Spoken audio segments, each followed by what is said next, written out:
The safety on the far side of the... Austin, Texas, a place where big takes on gargantuan and supersized meaning. BYU, meanwhile, won its first game as an independent in big, dramatic fashion, with big persistence and a big hit to seal the victory against Ole Miss. Texas, on the other hand, won in a big way with a cast of revitalized and re-energized Longhorns. Two schools on a collision course for a good Texas two-step. The question begs, which system will prove the bigwig next?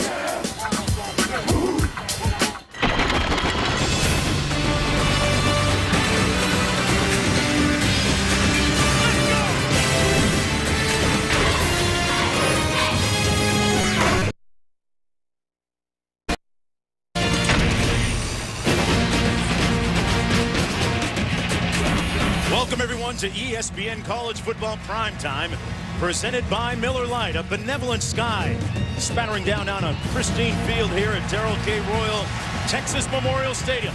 Number 24, the Longhorns, taking on BYU, and the third meeting all time between these two teams.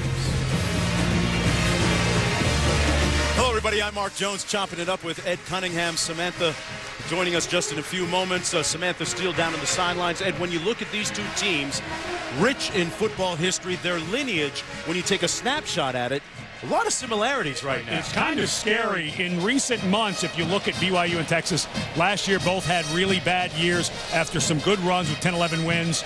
They both have their own TV network. They've both done deals with ESPN. They both have all new coordinators. You get tired of this yet? Yeah. I mean, the similarities are amazing. Also, here's a big similarity.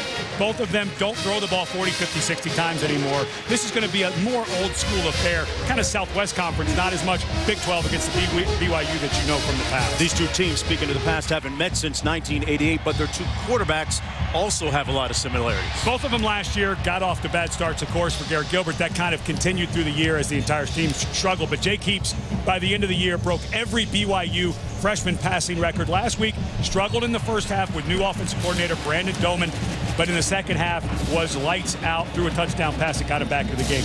Garrett Gilbert last week, when we met with the coaches, the number one thing they said was no interceptions. That was the struggle he had last year. They're going to establish the run more. Both of these teams are going to try to establish a play-action pass with deep balls.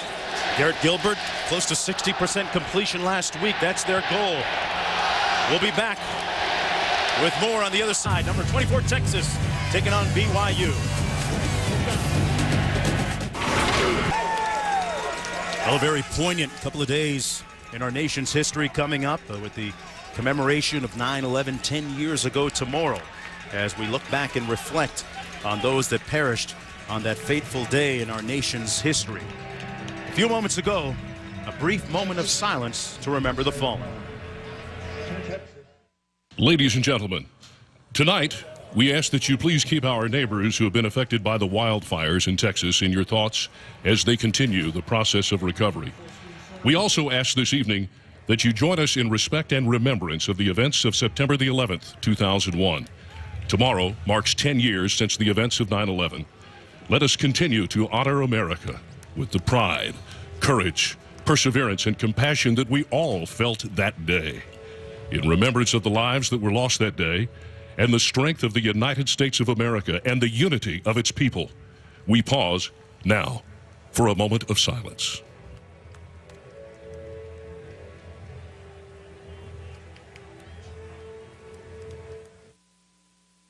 And thank you.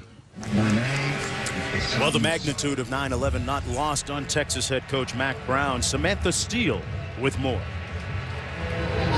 Coach, on weekends like this, we're reminded that even in Texas, life is about more than football. What message did you give your team to try and put all this in perspective? We went back through some of the 9/11 stuff, Samantha, and we showed them actual video because some of these guys were in the third grade, our freshmen, and we told them that they need to have proper perspective on this because it's changed their lives for travel and economy.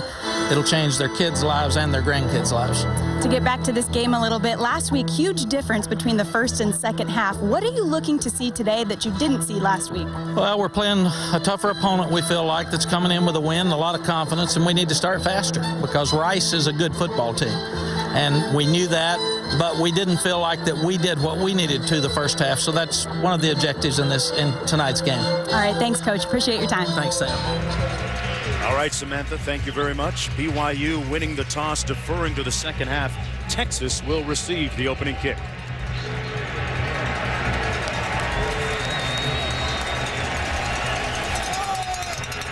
DJ Monroe back deep along with Quandre Diggs. Mac Brown in his 14th year on the sidelines.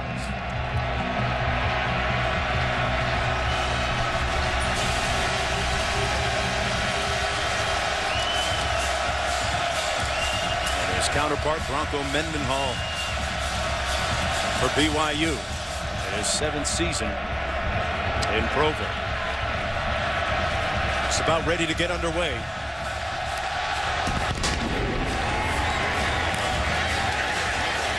This is DJ Monroe, one of the faster members of this team. And Monroe's going to be brought down inside the 15-yard line at about the 12, and that's where Garrett Gilbert will take the reins of this offense. Last year he had those 17 interceptions, which he's trying to silence some of his doubters and critics right now. Last week completed 57% of his passes and did not turn the ball over. And they'd like to get him up over 60%. Brian Harsin, the new co-offensive coordinator with Major Applewhite, came in from Boise State. They immediately pointed out how good he was with the ball last week, not throwing it away, and his technique was just miles ahead of what you saw last year when he was a first-year starter. We'll give you a chance to show you a visual demonstration as we proceed. A little play action on the first play. Looking downfield, and he's brought down at the 12-yard line, sacked by Rowley. Well, let's take a look at tonight's impact players, brought to you by Chick-fil-A. Well, for Texas offensively, it's a lot about freshmen. 18 of them played last week, true freshmen. One of them, Jackson Shipley, of course, the brother of Jordan, who's on with the Cincinnati Bengals. This guy is the real deal. Malcolm Brown, another true freshman, had a hamstring problem, looked very healthy in the second half against Rice. And Kyle Van Noy, the hero of last week's game, the sack, forced fumble, and the fumble recovery for a touchdown to win the game at Ole Miss. Late in the game, this pass complete. Jackson Shipley, who we were just talking about.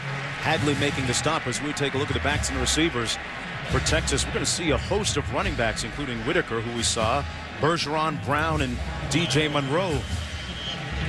And this offensive line with 3 returning starters from a season ago. They're going to be matched up against some talented people up front by BYU. And Mason Walters, the right guard, is becoming the leader. This is a game where this offensive line needs to earn its stripes. This is a very physical front. One of the most physical I've seen in a long time for BYU. On 3rd and 4, Gilbert fires. It's incomplete. Intended for Mike Davis as we take a look at the BYU defense on this 3-and-out. Rowley, Funga, and Manu Maleuna up front.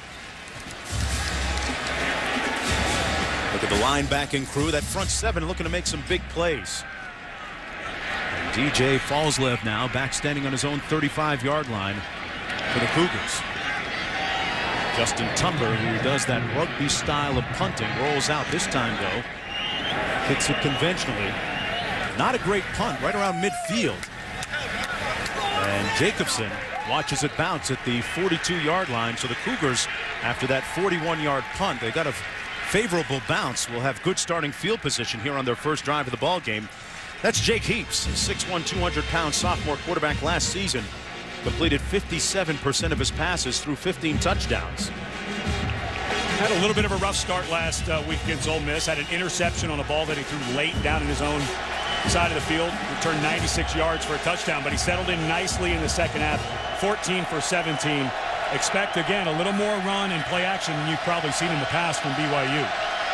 He told us in our meetings he has to get off to a much better start and not leave it for the second half.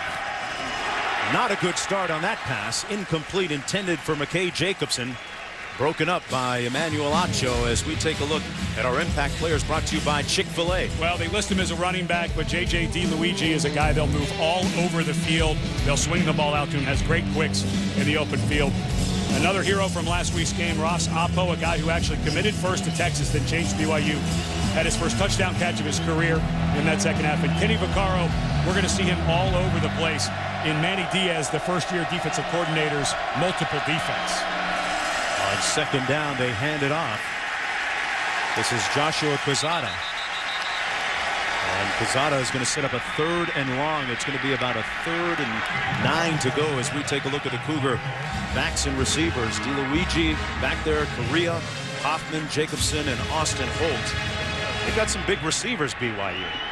And Matt Reynolds, that left tackle, his brother Houston. Of course, their father's been the coach there for 28 years, coaches tight end, but this left tackle, he was projected to be a first-rounder, came back. We're going to track him. They'll move him around, not only pulling, but also in the formation to take advantage of him. He was dominant last week against Ole Miss. 3rd and 9 here for the Cougars. Heaps tried to squeeze it in, and it's caught. What a grab by Oppo. Well, Carrington Bynum is right there on the coverage. And this was something, you know, Jake Heaps talks to a lot of the old BYU quarterbacks, as some of them still around the building. And that interception that he threw last week, it was accurate, and it was the right throw against the coverage. It was just late. That time, Bynum, he fit that in there nicely because he threw it on time. This is an accurate passer. As he gets better and more mature and more used to this speed of this game against these types of players, he's going to start making throws like that more often. 1st and 10. Heaps up top. And incomplete. Good coverage by Quandre Diggs of the Longhorns. Intended for Cody Hoffman. Let's take a look at this Texas defense. We're told this BYU game will be a game where the details and the guys up front are going to play a big role. Actually, the front 7. Acho, one of the playmakers at the linebacking position. And sitting down with Blake Gideon, we really got a sense of the urgency that they're going to play with today. And Vaccaro, a guy who will move around, is now coming up near the line of scrimmage. Would not be surprised this is a potential blitz down for Manny Diaz. They run it into the boundary. This is DeLuigi. And he stopped up just short of that 30-yard line. Bronco Mendenhall, 7th-year head coach. Last season, they went 7-6, and this year playing as an independent, something a little new for BYU coming in. There's a guy who got tired of his defense not playing well last year, said he wanted to be more arm-in-arm with his guys, so made a change in his staff mid-season. And a guy whose background is defense became the defensive coordinator, and they played so much better in the back half of the season against the run. Well, they converted last time on 3rd down. We get 3rd and 4 here. A lot of movement on the part of that Texas defense. Pass complete once again. Oppo with his 2nd reception of the game and another 3rd down conversion. He was working against Quandre Diggs. They moved the chains again. Great read by Jake Heaps. He saw Diggs so far out. He knew he had the outcut by Oppo and didn't waste any time. When you see the coverage you want, which is exactly what he was hoping, he had the corner way off. I'm a little surprised that Diggs was that far off on 3rd and 4. That was pretty easy pitch and catch. Yeah, Oppo's got a couple of catches for 21 and 13 already. 1st and 10.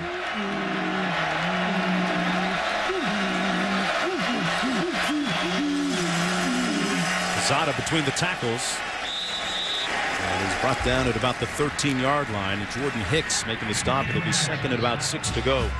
Mac Brown told us recently that he is having as much fun as he's ever had in his 14 years here on the sidelines of Texas. 6 new assistant coaches. He's been able to delegate it a little bit more and really look at the big picture of things. And the big picture that he wants to see today is how this defensive line, which didn't play great last week against Rice, matches up against a big, physical, veteran offensive line right now, getting pounded on a little bit. Quezada the lone back. They run it again. They hand it off to him, and he's brought down right near the line of scrimmage, perhaps, well, close to a little bit of a loss on the play. Jordan Hicks making the stop.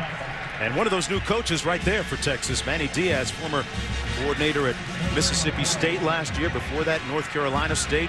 One of the young, talented, hot coaches across the college football landscape. And he loves to call defense. He has a ton of defense that he calls.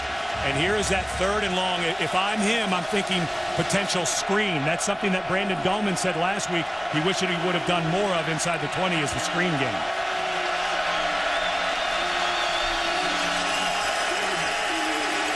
They couldn't get to him in the end zone. Looking for Oppo, and it's incomplete. Good coverage back there in the secondary. by Kenny Vaccaro, so it'll be 4th down and 6. And in comes the field goal unit for BYU. That's the exact route that Oppo ran last week against Ole Miss. It's a post corner. Vaccaro that time, well coached, knew it was coming, was right on the spot. Well, in comes Justin Sorensen. There he is, number 37. Last week against Ole Miss, he missed a chip shot from 31 yards out. 0 for 1 on the season. This one coming from 30 yards away.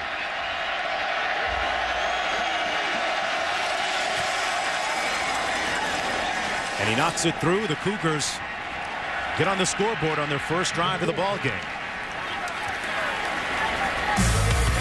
And BYU out of the gate a lot quicker than they were last week against Ole Miss. We'll be back to Texas right after this.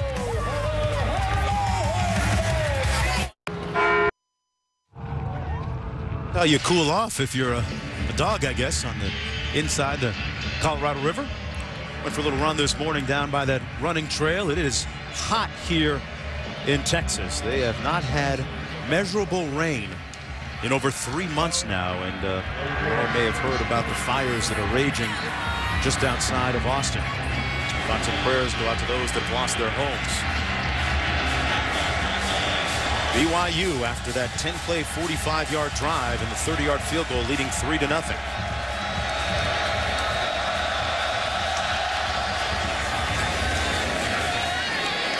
This one will come back out to the 20-yard line.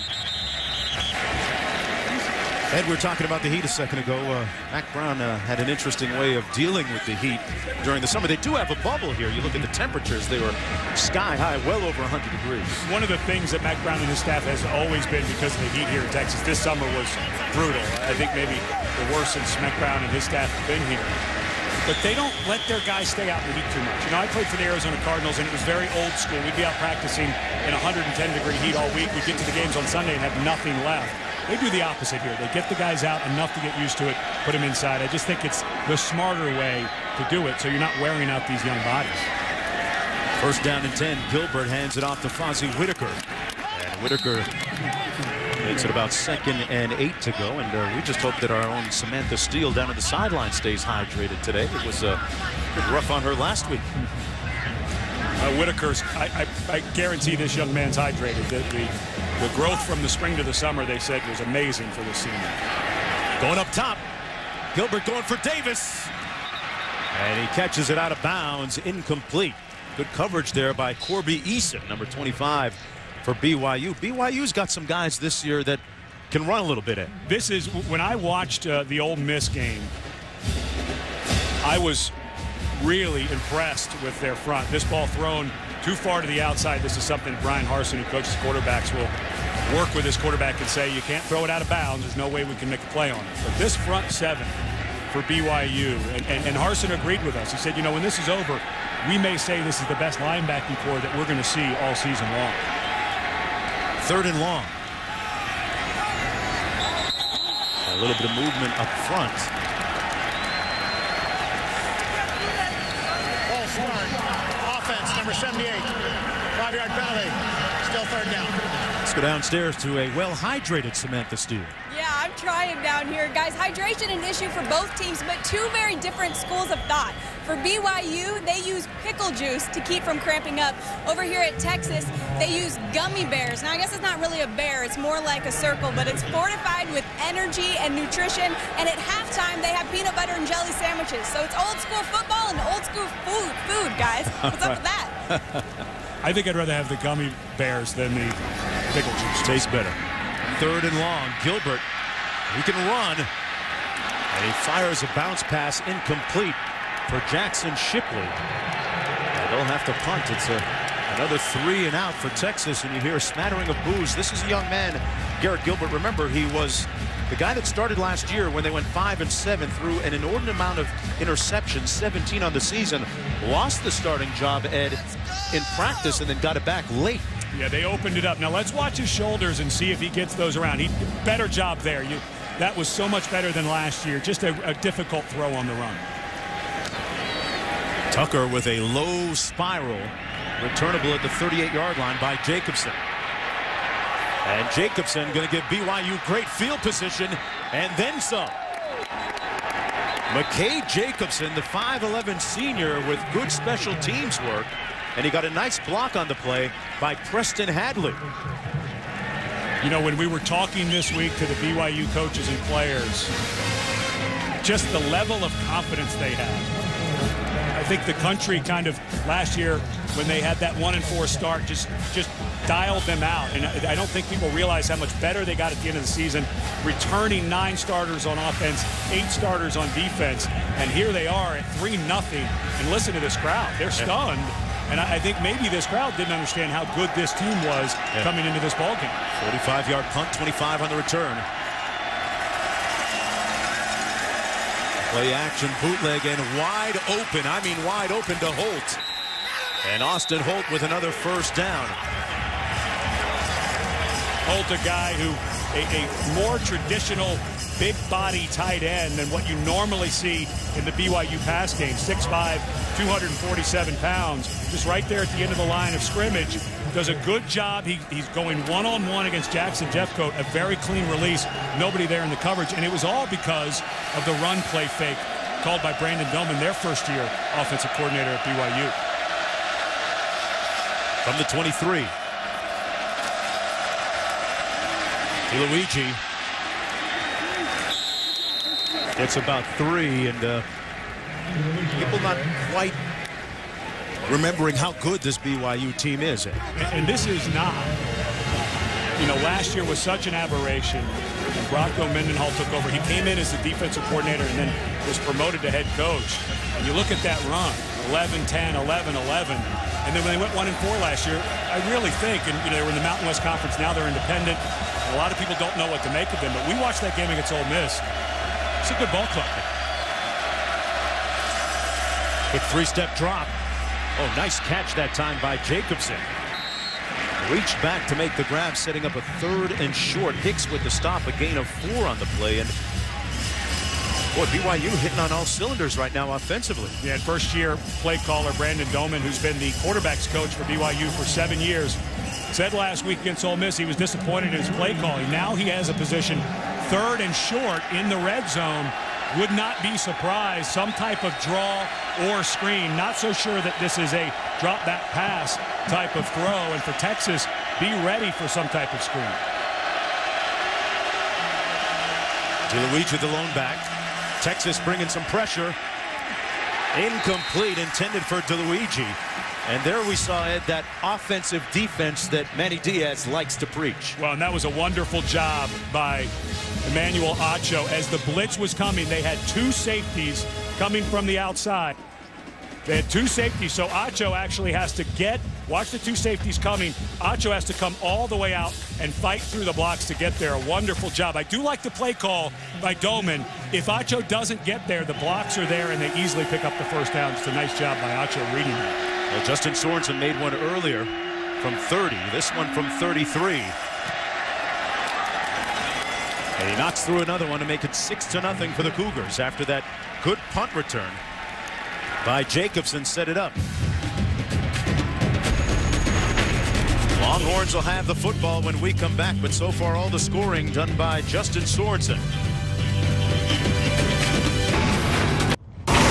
ESPN's College Football Primetime is presented by Triple Hops Brewed Miller Lite.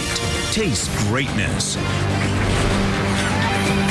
Welcome back, everyone, to Austin. I'll tell you one thing about Austin, folks. There's nobody sedentary sitting around here. People are extremely active. And look at Lady Bird Lake. People running, jogging, kayaking, canoeing. Well, one guy who can run, who came back to the team on Tuesday, was U.S. long jump champion Marquise Goodwin.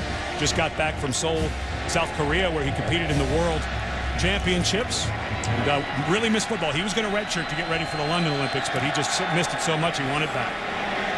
He's going to get an opportunity here.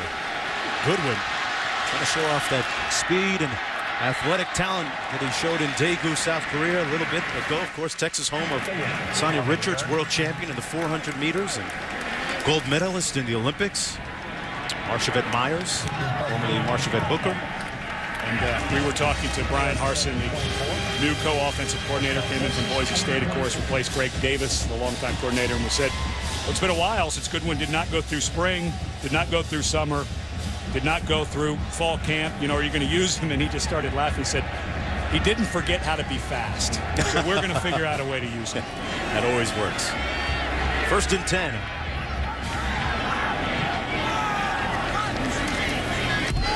Gilbert on the toss to Whitaker.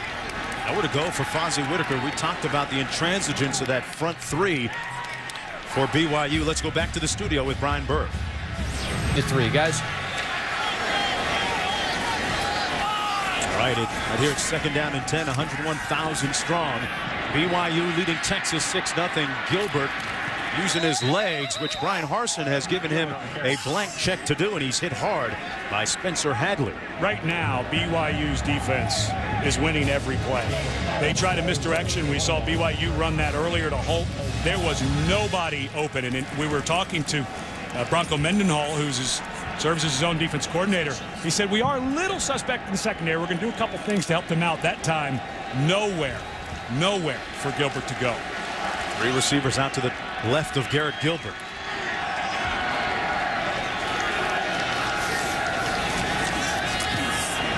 Plenty of time to throw. Incomplete and picked off. Great interception by Daniel Sorensen. The 6'2" sophomore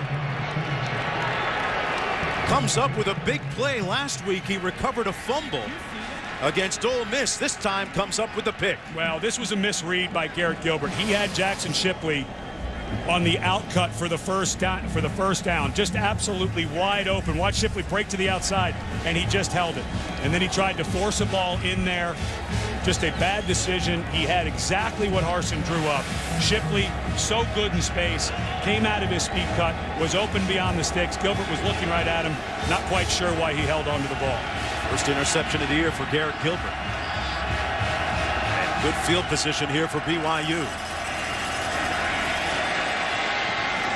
Heaps lets it go, has a man, and incomplete. At the 7-yard line, McKay Jacobson had gotten in behind the secondary. But man, Heaps overthrew him by a yard. That ball thrown late and to the outside. Defender on that play was number 25, Corby Eason, who last week had an interception go in and out of his hands in the end zone against Ole Miss. That time gets it knocked up into the air to force the fumble, or excuse me, force the interception. But again, Gilbert, he had exactly what was called and just held on to it. Luigi on the run between the tackles, nothing doing there. It'll be 3rd down and about 10 to go. But BYU has scored on its 2 previous possessions, a couple of field goals from 30 and 33 yards out. From the toe of Justin Sorensen.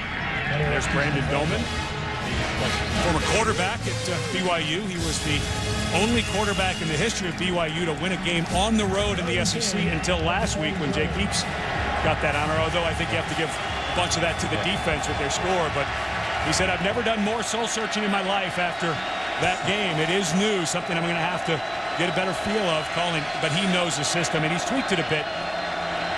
3rd and 10. Heaps. And he's almost intercepted at the 32-yard line. Calvin Howell dangerously in the backfield, putting pressure on him. You know, in talking to Bronco Mendenhall, he was talking about how his kicker has distance up to the 50-yard line. But I'm a little shocked that they're going to try this long of a field goal. If that is in fact what they're going to do. Sorensen, he made a 62-yard field goal back in high school. Yeah, now they're going to shift into a punting formation. This is the right call. I don't think you want to. This is a long field goal. You're playing good defense. I don't think there's any reason to try a long field goal here. Penn, Texas back. Your defense is playing well. And a defensive coach, not surprised, he's going to punt this one away. You see what's written on the back of that shirt? Band of Brothers. This BYU team likes to preach the word infantry. They're united. There's no real one superstar guy that stands out over anyone else, and it's been a pretty good formula for them so far. Well, folks, Monday Night Football returns at time of the year at Cunningham. Someday, Darren McFadden's going to be the answer to this question. Why did the Wildcat offense start? Him and Felix Jones. Saw a few of those. A lot of fun. Stevenson punting from his own 42. Ends up a high spiral. They're going to have a chance to down this inside the 5, and great special teams work by the Cougars. It's down at about the 3-yard line, a 40-yard punt, and nothing on the return. Garrett Gilbert, who threw a pick last time, 97 yards away, and a great pick here from Sorensen.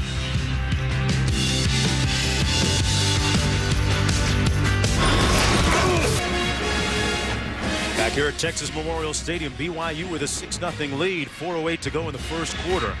I'm Mark Jones along with Ed Cunningham, Samantha Steele down on the sidelines. Texas used 12 true freshmen last week in their victory against Rice, a convincing victory. 18 freshmen overall. Gilbert threw the interception last time on the field. We'll see how he responds here. Cody Johnson in the ball game, the burly fullback at about 250 pounds. He's the lone back. But this is the strength of this BYU defense. This is going to be hard. These are 300-pound, big physical guys up front for BYU. This is going to be tough to get out of here. Heads it off, and he plows ahead and probably picks up about 3 yards. 2nd down and 7. So far, a very inauspicious beginning for that Texas offense. They've had 2 3-and-outs and an interception.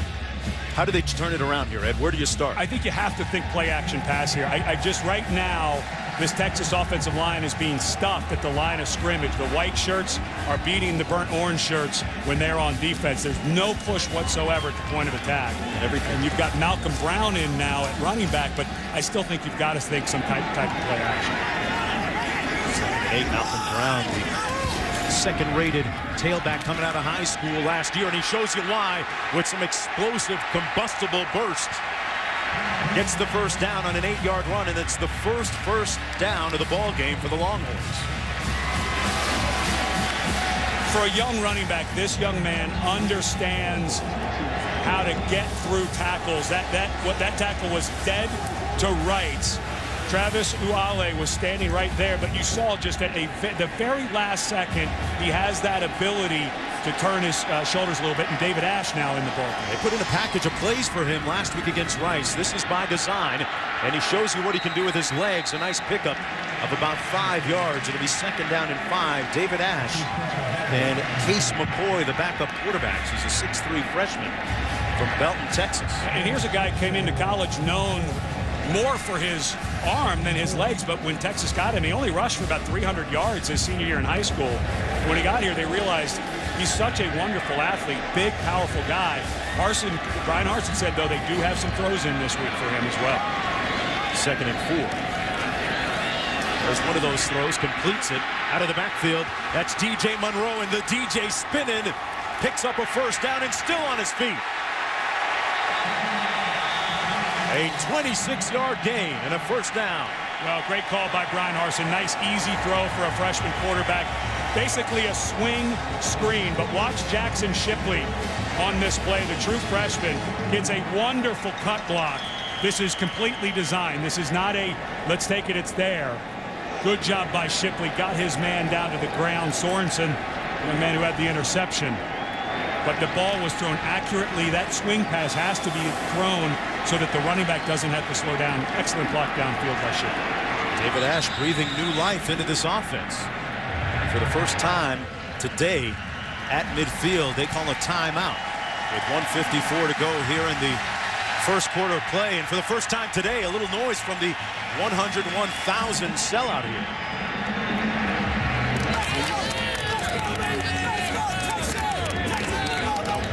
Offensively for Texas until this drive.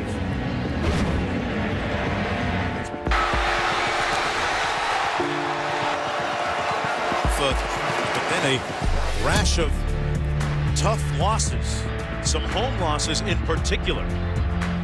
Tough one against Oklahoma, a home loss to Iowa State, and a home loss to Baylor really sunk this team for the rest of the season. And Mack Brown was in such a strange spot the first time in his career at Texas that they did not go to a bowl game. And, you know, he got back from the Texas A&M game and he didn't think he was going to have a month to decide what to do. And, of course, a couple of coaches came to him and said they were ready to retire. He made a bunch of changes on his staff, 5 new coaches on his staff, including Brian Harsin. Of course, Stacy Searles comes in as the offensive line coach. Darrell Wyatt is a wide receivers coach. So an entire new offense, entire new defense, of course, because Will Muschamp went to Florida to take the head job. Gilbert back in the game. Play fake, has plenty of time, looking for Davis. And it's intercepted at the 2-yard line. Great play on the ball by Uale. And a shower of boos raining down on Gilbert. Now, this was just another bad decision by Gilbert. The receiver, Davis, was not open. Middle safety, Uale, is just going to read this thing perfectly. See him bailing out there at the last second. Gilbert was doing a play fake, so he didn't see that. But you just have to know the safety's there. Davis is, again, on the throw before to Shipley, he didn't see to Shipley on the outcut. This time, just the cornerback did not buy that. Eason, a young man who's playing a nice game, and this time it's Uale instead of his teammate Sorensen getting the pick. 1st and 10. From their own 3. Keeps hands it off to Kazadi. Second down in about 8. Well, that was kind of odd. Jordan Hicks, flag down on the play. Sophomore linebacker, didn't know that the defense was out there. He comes running in, runs directly, and makes the tackle. He was coming off the sideline. He's a good young linebacker. They don't have much depth at that group. A couple of young freshmen and sophomore. Of course, that's legal in the Canadian Football League, not here in collegiate football. 1:39 to go. Manny Diaz told us he wanted to see his defense create some havoc, especially some turnovers today. Win the battle of field position. And this is where your defense has to stand up. And good job, the crowd starting to sense that a little bit. And I don't think BYU's going to do much but run the ball here. Luigi dotting the I in the backfield, takes the ball. He gets around the edge, a good burst of speed. Almost a horse collar tackle there. Brought down by Vaccaro, but a 9-yard gain and a 1st down. And this all set up by a wonderful block by Richard Wilson, the tight end, on Jackson Jeffco. Just knocks him right to the inside, and DeLuigi bounces it to the outside. Very lucky. Very lucky Vaccaro did not call for a horse collar. That looked like a horse collar to me, and flag should have been thrown. Minute to go now in the 1st quarter. Jake Heath said that he wanted to get off to a much better start this week. In contrast to last week down in Oxford, Mississippi, and he is. And he continues to be completing that one at the 19-yard line to Cody Hoffman. A pickup of about 6 on the play. It'll be 2nd and 4. Coverage by Bindum on the play. And Hoffman, a young man that they try to get involved early. The leading receiver last year has good upside, but they need to get him involved. He'll start to drift a little bit if you don't get him the ball. And aren't all receivers that way? But again, this is BYU. You're usually seeing 5'10", 5'11" receivers. They have 2 6'4" guys now on the outside who can really run. Play fake. Wide open, the tight end, Holt. And he has a 1st down still on his feet. Out near midfield at the 48-yard line. BYU rolling after that 28-yard pickup. 2 seconds to go in the 1st quarter. Well, they said they were going to get Holt more involved in the passing game. That time, that was easy down the middle for the tight end. All smiles on that Cougar sideline so far. They got that Cheshire Cat grin happening right now. Back with the 2nd quarter right after this.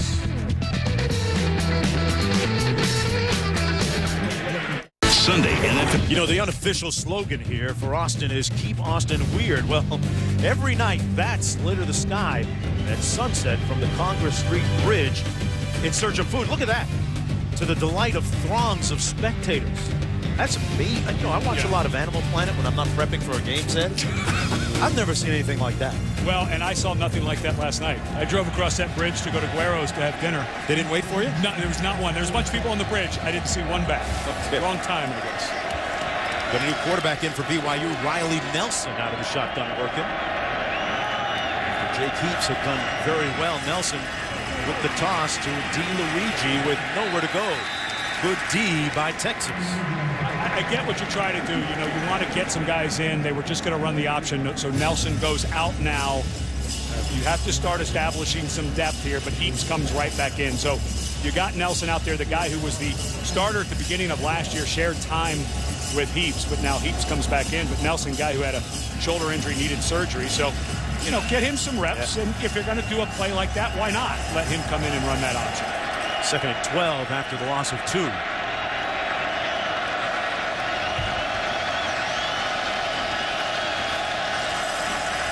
Quick drop. And a drop pass by Oppo, who's had a couple of catches already today as we do a virtual toss back to the studio. Hey, guys.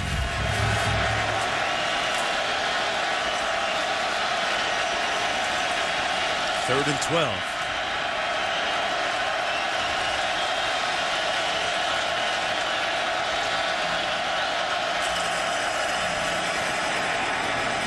Pass complete for the first down, and then some. BYU and quarterback Jake Heaps continues with the hot hand. What a great call by Brandon Doman, the offensive coordinator. It was an over-under with DeLuigi under, and then the receiver over the top. That was really nice call, good design, and the coverage shifted right at the very end, and Heaps made a nice read. Matthews with a nice catch.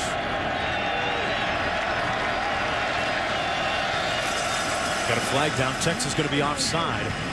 Quezada needs about 3 on the play.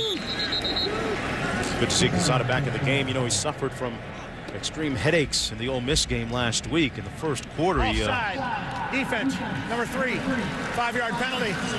Replay, first down. Well, and this is something Manny Diaz works at. He works a lot on the macro level. And he talks about penalties like this. You go from 1st and 10 to 1st and 5. Now you're allowing the offense to really open up their playbook. They got 3 downs, maybe 4 now to get 5 yards. So now you're opening yourself up for, are they going to go vertical? Can they take a long throw? So this is something he deals with his defense. Those little penalties really help the offense more than you think sometimes. On 1st and 5. Heaps complete again. Matthews again with the catch and another first down. Right around the 20-yard line. Marcus Matthews with a couple of consecutive catches. And Heaps just looks like a different quarterback in this first half than he did last week against Ole Miss. He's in rhythm, throwing the ball on time, and he's picking apart this secondary right now. He continues almost with the drop there. J.J. DeLuigi, what do you make of the fact that BYU speeding up the tempo a little bit here, Ed? Love it. They've got Texas on their heels. Texas lucky right now to only be down 6-0. Credit their defense. They stiffened up when they needed to, but if I'm Manny Diaz, you've got to start rotating some bigger bodies in, too, on that defensive line, or they're going to start getting worn out like they did against Rice. 10th play of the drive. Pass complete. DeLuigi with a nice move inside the 10. It'll be first down and goal for the Cougars, who continue to methodically march down the field, a pickup of 14. And DeLuigi, a guy that they move him all over the place. He is such a good receiver. Watch as he comes out of the backfield, and it's coverage by Acho. Look at that move. You can't. I think Manny Diaz is going to have to start taking some of those linebackers out and bring more defensive backs, because you're not going to cover Emmanuel Acho is just not going to be able to cover DeLuigi in space very often. First and goal.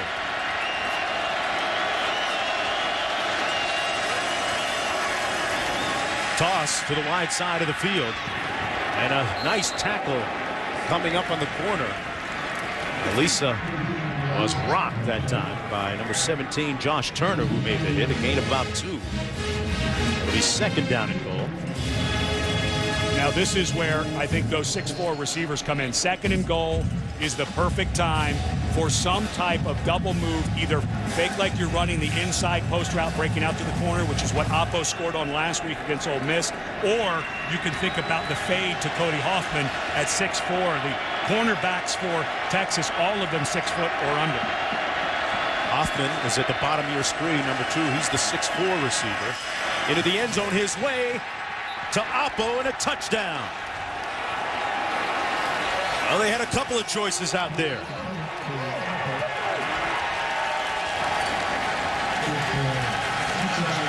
Well, I don't think that Brandon Doman's going to be doing much soul searching after this first half.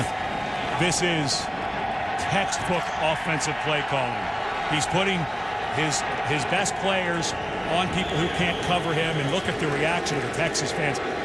Again, I don't think people around the country realize how good this BYU team really is. Heaps' his second touchdown toss of the season. The extra point good. BYU leading 13-0. And for Oppo, his second touchdown catch this season as well. Oppo, a huge target and big results. Cougars with the lead.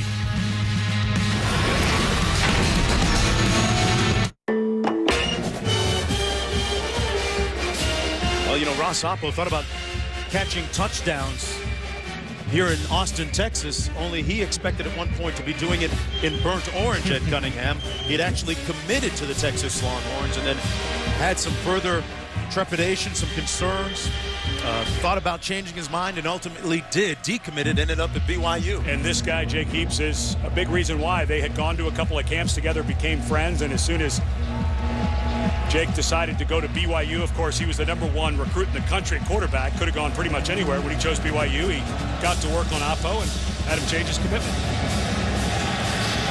13-0, Texas in a hole. Marquise Goodwin, the track star, brought down inside the 20 at about the 15-yard line. Doman, the offensive coordinator at Cunningham, talked about the fact that he likes to rely on a lot of people, including Lance Reynolds.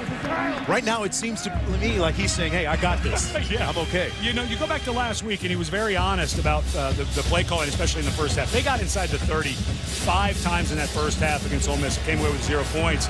Talked about the soul searching. Right now, he's feeling it. He's in the zone like his athletes. And I think Manny Diaz has got to start getting some quicker athletes on because they're just not able to cover BYU right now. As for Texas's offense, you couldn't help but notice the chorus of boos as Garrett Gilbert came back onto the field.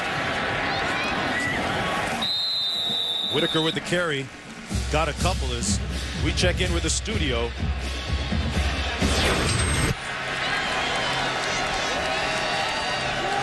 Okay, Ryan.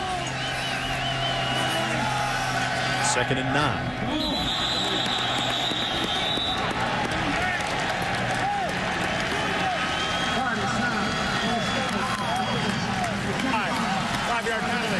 Still 2nd down. How shaken is this Texas offense right now? Right now, I think too many guys are thinking about last year. I think they're a little bit in their head. I think they've been punched in the mouth by a very good physical defensive front for BYU. And, you know, when we talked to Mac Brown yesterday, we said, what's the #1 thing you need to see from this team? He said, I want to see how they react to adversity. Right now, not reacting very well. Gilbert has thrown interceptions on his last 2 passes. 2nd and 14. Completes this one to Ozzie Whitaker. Let's check in downstairs with Samantha. Yeah, guys, it's something that every coach is looking for from his players. It's buy-in. And Brian Harsin told us in the meetings yesterday that he wanted his guys to buy in so much that he actually showed them the tape from Boise State, Georgia last week to show them the system that he's trying to convince them works. Right now is one of those times. Offensive line coach Stacy Searles just got in the face of his O-line and said, guys, don't look at the score. I just need you to focus. Time for some buy-in. Yeah, certainly with 3rd and 11.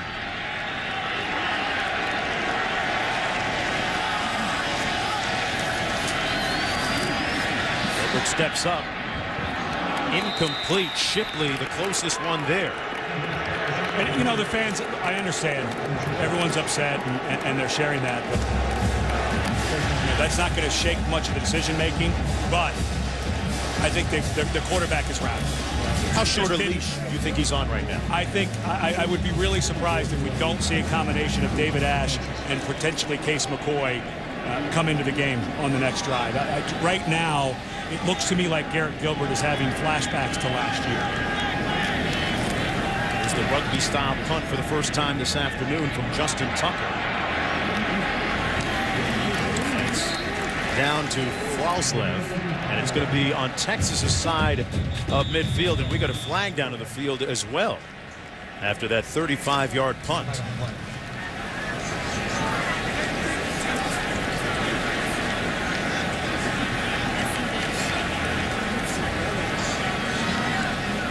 after the play was over. Personal foul. Receiving team, number 7, 15-yard penalty. First down. We need a timeout. That's going to move it back to BYU side of midfield, and the silence here is deafening. A look of disbelief etched across the countenance of most of the people in burnt orange. More when we come back. Well, the ship's not sinking yet for Texas, but it may be taking on a little bit of water because they got a couple of quarterbacks warming up on the sidelines right now. Case McCoy and David Ash, 6 and 14, right to left, respectively. You've got 4 3-and-outs in 5 drives, and Gilbert has looked pretty shaky. On first down, DeLuigi with nowhere to go. Got back to the line of scrimmage to be 2nd down and 10. Heaps, meanwhile, in stark contrast, Ed. He's hit 6 of his last 8 passes. One of those a touchdown. We watched that game last week against Ole Miss, and it was the first half was just not good. He had the interception return for a touchdown. The second half, though, 14 for 17, and it looked like he'd come right into that. And I can't say enough about the difference in play calling. Brandon Doman is just, in his first year, second game, he's really feeling it. On 2nd and 10. Leads another one. That's 7 out of 9 to Jacobson, but we shouldn't be surprised because there is a long lineage of quarterbacks that have been successful coming out of BYU. And a lot of them stay in touch with the program, and Heaps talked to us the other day about how he talks to Robbie Bosco and all the guys that used to play that still keep in touch and gets a lot from them. You know, you watch this guy throw. He's not a tall guy. Reminds me a lot of Drew Brees. He's not a 6'3" guy, but it's hard to argue against that list and not say this isn't quarterback U. I mean, I think you can argue Miami. Michigan has had actually a great run of quarterbacks too, but you look at that college and NFL level, it might be the best. Impressive list. This time he's sacked back at the 34. Ashton Dorsey makes a play. Dorsey, a guy who did not play last week, was suspended for the opener, lined up on the center, and the left guard, Houston Reynolds, comes down just a little bit late, and this is a young man, Dorsey. When we were talking to Manny Diaz, he said he's quick, he's got good lateral speed. At that time, as soon as Reynolds was late coming down there, he fought through, and they need somebody on that defensive line to stand up. They didn't have him last week because of suspension. They need big things from him. Riley Stevenson punting from his own 18-yard line. Jackson Shipley back deep. Calls for the fair catch at the 28-yard line. A 38-yard punt, nothing on the return, and Manny Diaz's defense came up with a big play. Great sack by Ashton Dorsey. They need a few more of those on the other side. Brian Burr in studio. Have a programming update for you. Notre Dame, Michigan, about ready to start on ESPN News as we await the end of South Carolina, Georgia on ESPN. 110,000 large at Michigan Stadium. That on ESPN News, Mark.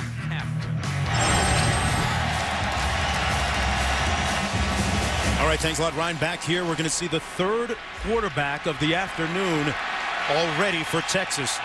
Case McCoy in the ball game underneath the center. A 6'2" sophomore, the younger brother of Colt McCoy.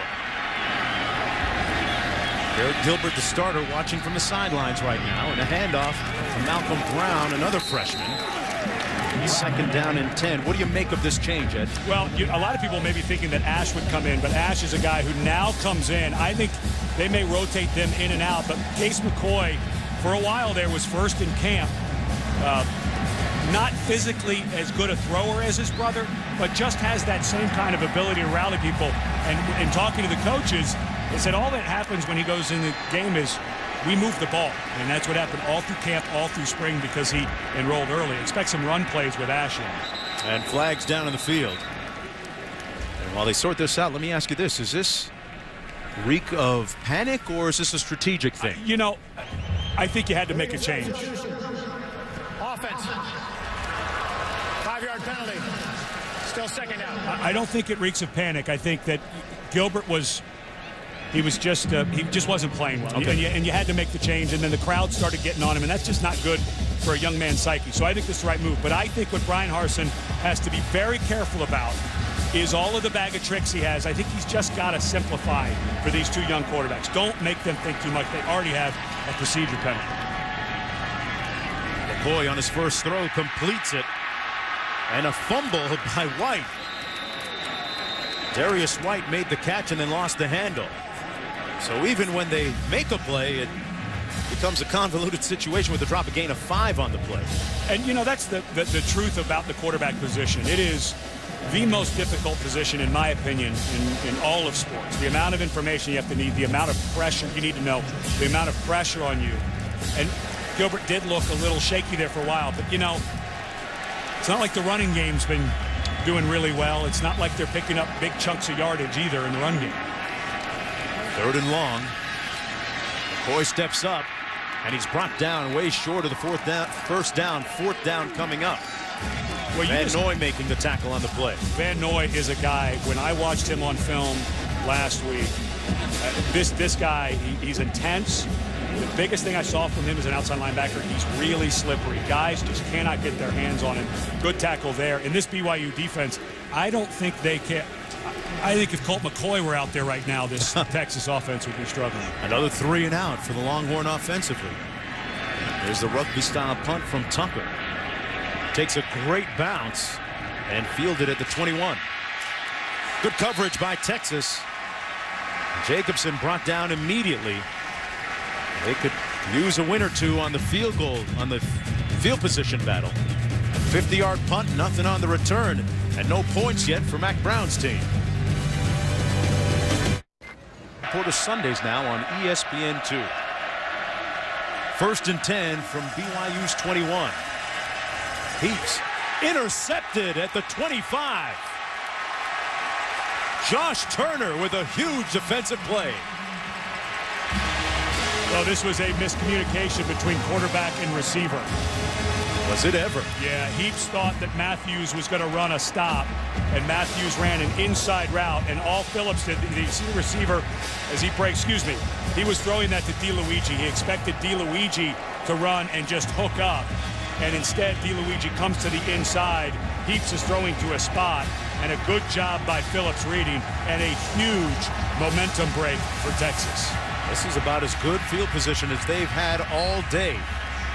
Ash in the ball game now at quarterback. McCoy watching. Whistle. And they might want to look at that interception.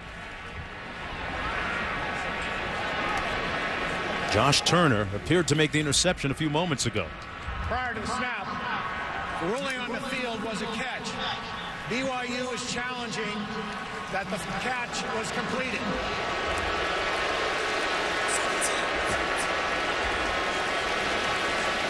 They're going to challenge this interception. Let's take a look at it. Now, can't see if the nose of the ball hit the ground, but watch Phillips. He tries it, gets through his arms, and he tries to squeeze it between his knees. Remember, the rule is I don't think that ball hit the ground, but we can't see if it did or not. This may be the better angle. Phillips appeared to make the play clean. Yeah. What throws you off? The tape on his knee looks like the stripe of the football, but that was a clean catch. So the challenge will take a timeout away from BYU. I think a good challenge, though. I don't think this is a wasted timeout. But watch. Adrian Phillips.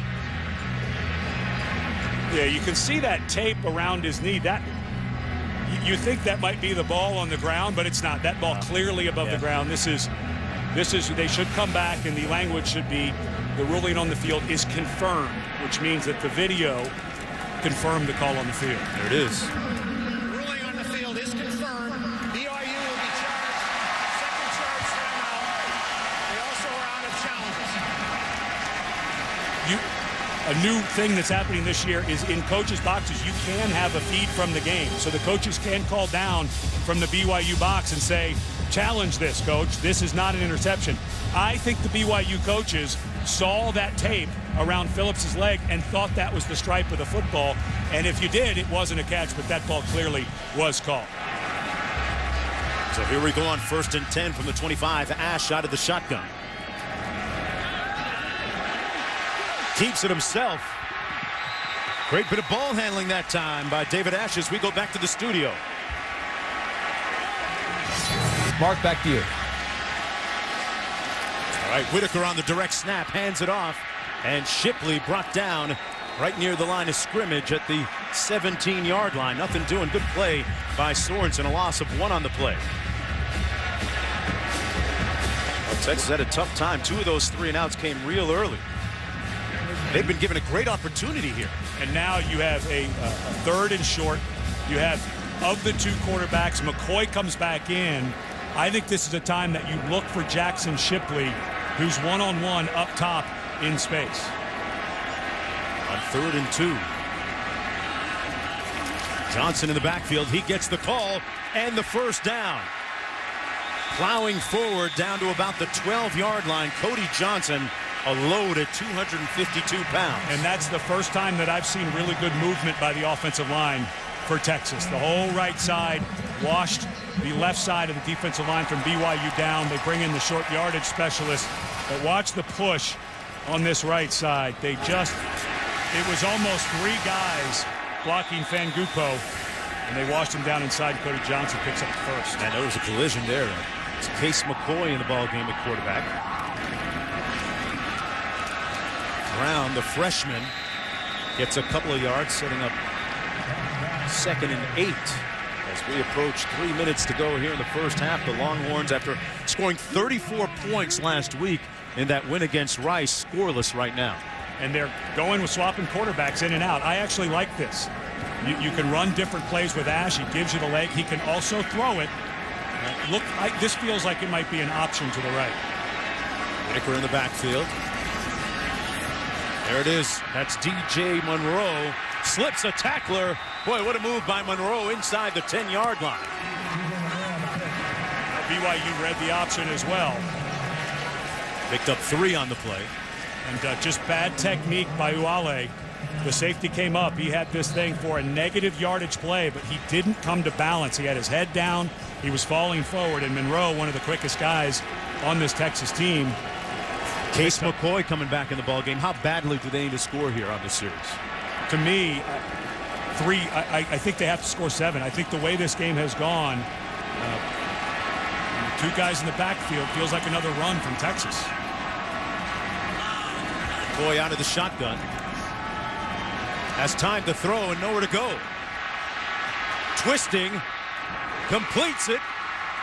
Down to about the 5, short of the first down, but there's a flag on the play. John Harris made the catch.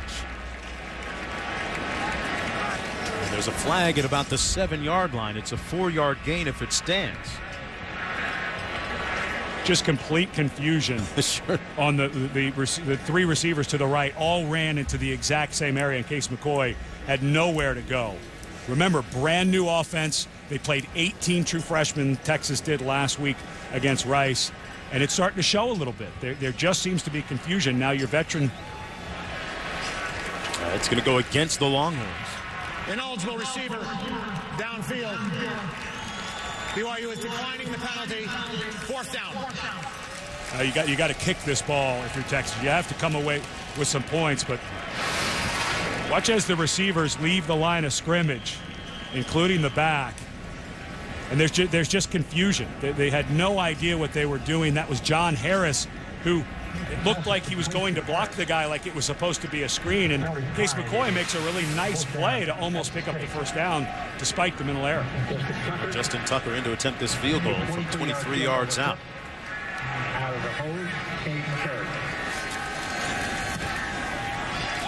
Boy, he might have just got that inside the left upright. And Texas finally gets on the board with 1:44 to go in the first half. A lot of different storylines developing here in an interesting first 2 quarters. They've used 3 quarterbacks. Garrett Gilbert has thrown 2 interceptions. Awakening echoes of his impropitious year last year with the 17 interceptions that he threw. And will he get his mojo back before the game's over? And I think you've got to be fair to Garrett Gilbert.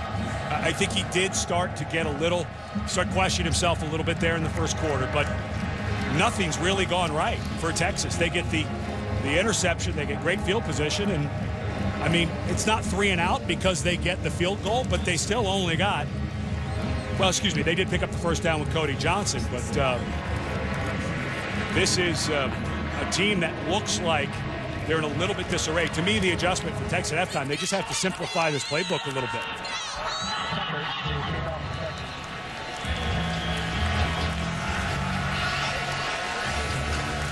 And now Jake Heaps comes in, minute 44, 1 timeout. This is plenty of time for him to make something. Yeah, they lost one of their timeouts with that challenge.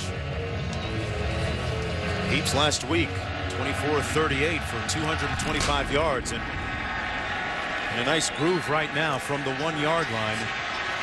This is Jordan Johnson. And let's check in with Brian Burr. Coming up on the Outback Steakhouse halftime report, I'll be joined by Robert Smith and Todd McShay. We'll head to the Big House, check in on Michigan and Notre Dame, both in throwback unis. Also coming up, Alabama goes to Penn State and makes a statement. And finally, Ohio State survives a scare in their own stadium. It's all coming up on the halftime report. Guys, we'll see you then. All right, Jake Heap back in at quarterback. DeLuigi and Correa split behind him. He threw an interception last time he put it up. Hands it off. That's DeLuigi. It's brought down after a gain of about 1. Well, Sunday NFL Countdown returns this season. New start time, 3 hours in all. The best in the business, providing the news and the latest updates from stadiums around the league up to kickoff. Sunday NFL Countdown presented by IBM on ESPN Sunday at 10 Eastern. Also, Sunday morning, ESPN2 debuting a new lineup. Outside the Lines with Bob Lee moves to 10. And the Sports Reporters with John Saunders, a new home at 10:30.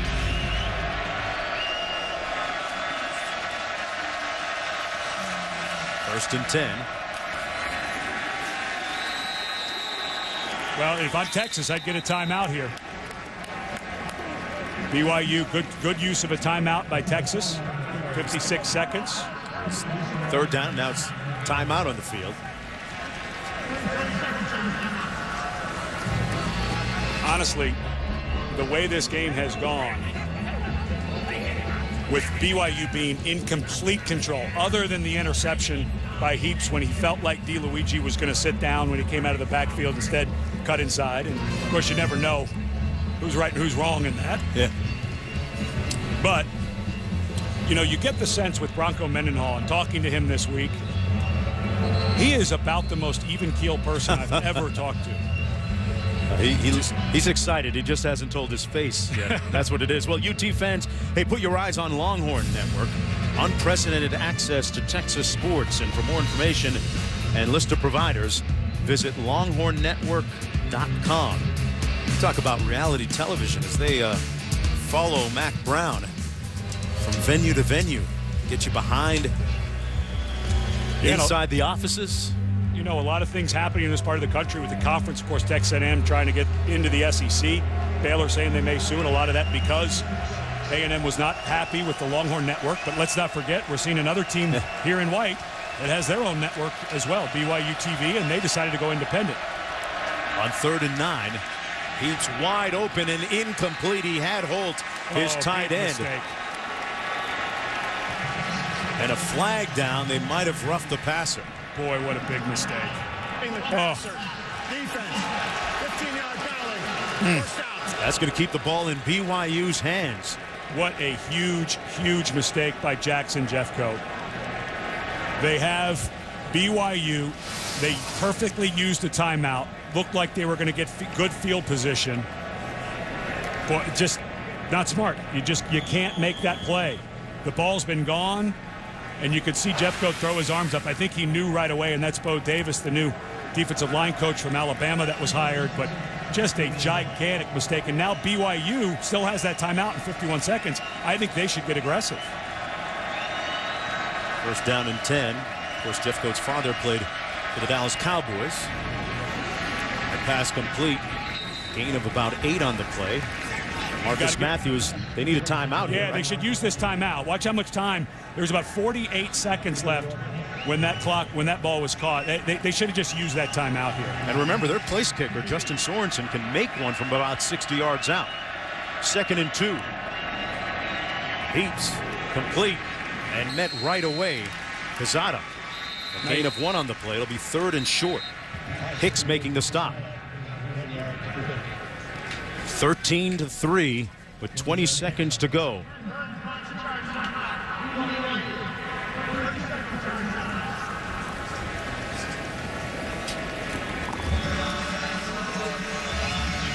Now, Ed, from a strategical standpoint, Texas with 1 timeout remaining, BYU burning its last one. We talked about that guy, Sorensen, who can kick a field goal from 60 plus yards out. How do you play it here from this point on? Well, you've got 3rd and short. So with the time, I think you want 10 yards here. And I think you're going to catch Texas at a place where they're not going to want to get beat deep. So I think you're going to want to run some people off, do something over the middle of the field, go up and kill it, and then you might have another shot. With 20 seconds left, you've got time for 2 or 3 plays here. And because of that mistake by Jeffcoat, all of a sudden, BYU's looking at least, I think, for a field goal try if they pick up 10 yards. But if they pick up 10 and they're able to kill it, I think they can get 2 more plays where they're able to take at least 1 throw into the end zone. Yeah, take a little inventory before the end of the half. You have to wonder about the psyche collectively of this Texas team, not just on the offensive side of the ball, but defensively as well.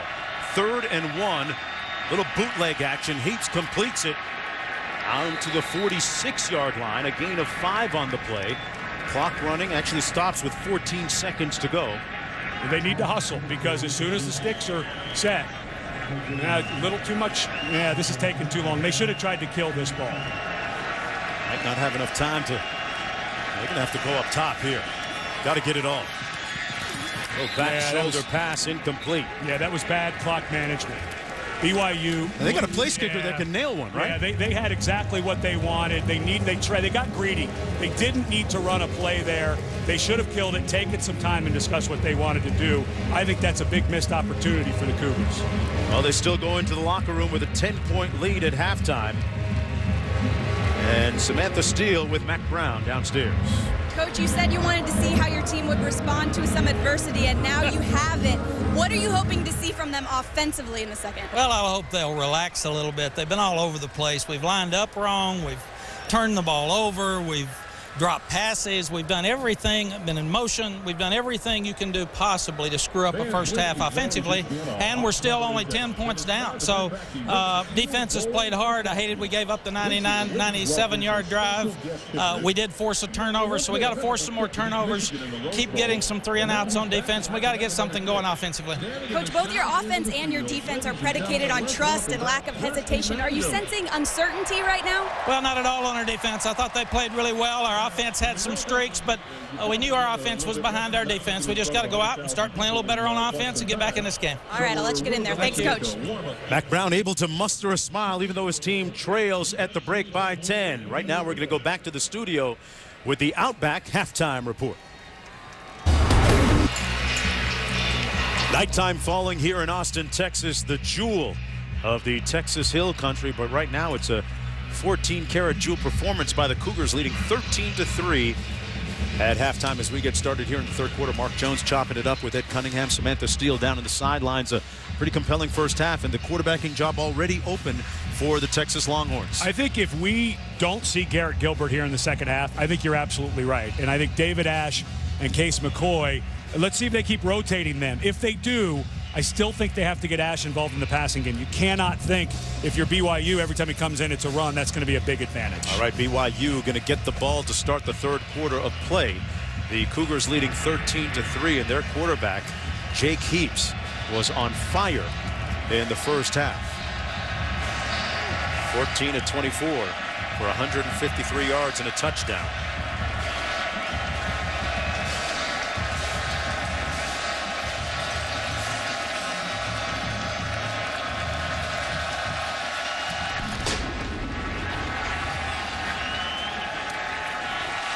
Johnson on the return fumbles it. And Jordan Johnson takes it out to the 23-yard line. Folks, let's take a look at our expert breakdown brought to you by Farmers Insurance. Well, just a wonderful play call by Brandon Doman, the first-year coordinator. You have the outside receiver Hoffman running to the inside, and then Oppo breaks to the outside.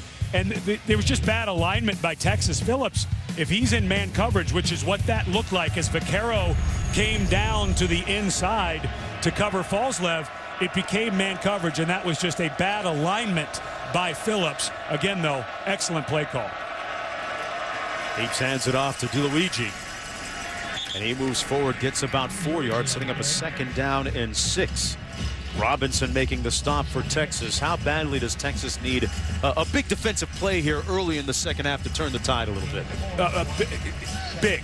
I mean, you saw what happened when they had that interception. They only ended up getting a field goal out of it. But Mac Brown was talking to Samantha Steele on the way out. I agree. His defense has not played that poorly. I mean, BYU has moved the ball, but here they sit only down 10 and only having given up 13 points. Heaps fires. Pass is incomplete, intended for McKay Jacobson. Closely covered by Quandre Diggs. Let's take a look at the numbers from the first half. Beyond those numbers, though, you think about Texas with all those early 3-and-outs, getting off to a poor start offensively, kind of setting the tone. And all of those penalties, of course, that personal foul on Jackson Jeffcoat that kept the drive alive. They had 28, they being Texas, 28 yards of offense in the second quarter and 30 yards of penalties. Let's see what first-year defensive coordinator for Texas, Manny Diaz, dials up here.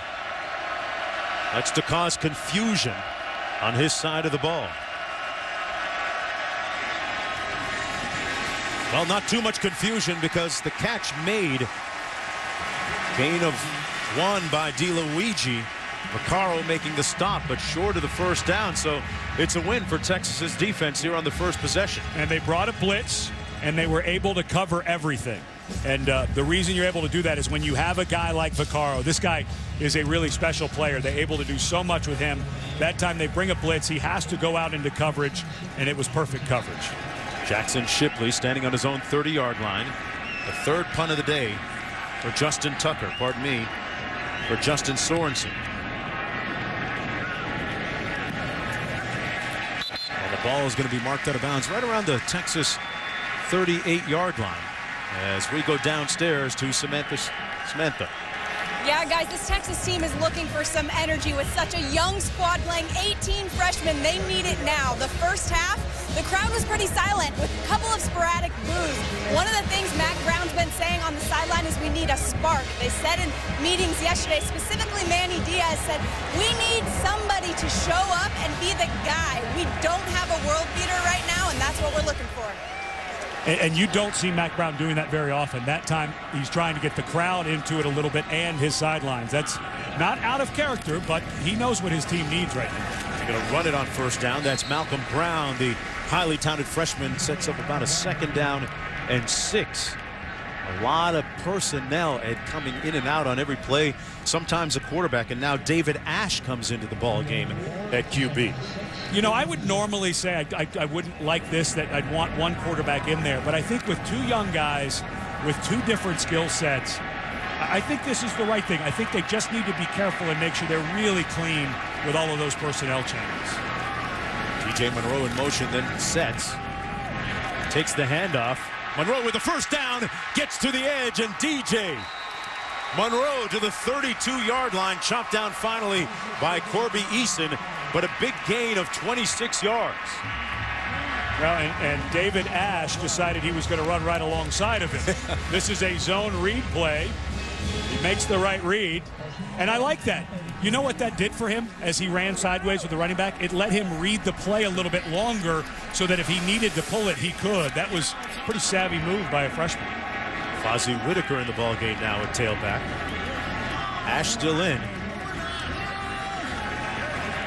Time to pass. Has a man, and incomplete. Through the hands of Darius White. Looked like he might have been able to make that catch, Ed.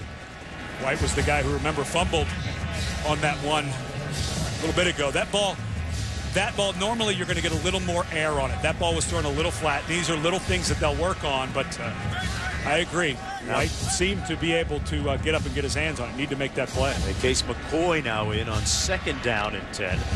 Brian Harsin, the first-year offensive coordinator here, really pressing a lot of buttons, pulling a lot of strings here. McCoy hands it off. And a nice cut by Malcolm Brown for the 1st down. Just shy of the 20-yard line, and there you see the special burst that he has. He gains 11 yards.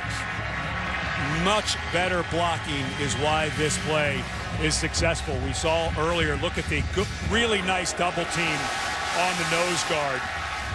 And that was number 55, Dominic Espinoza. And Brown, like you said, he has that ability to be patient and cut behind.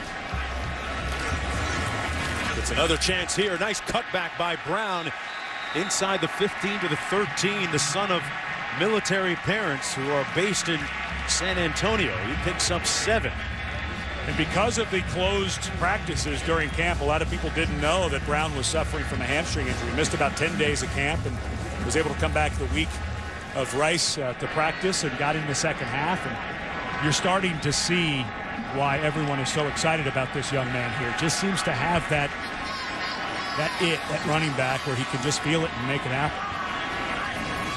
Ashton a little into the quarterback. He hands it off to DJ Monroe. Still on his feet, down to the 1-yard line. 1st and goal, Longhorns.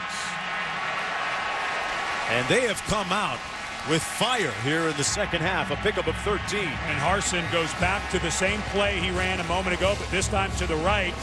And Ash does a wonderful job getting a cut block on a defensive lineman who was closing in.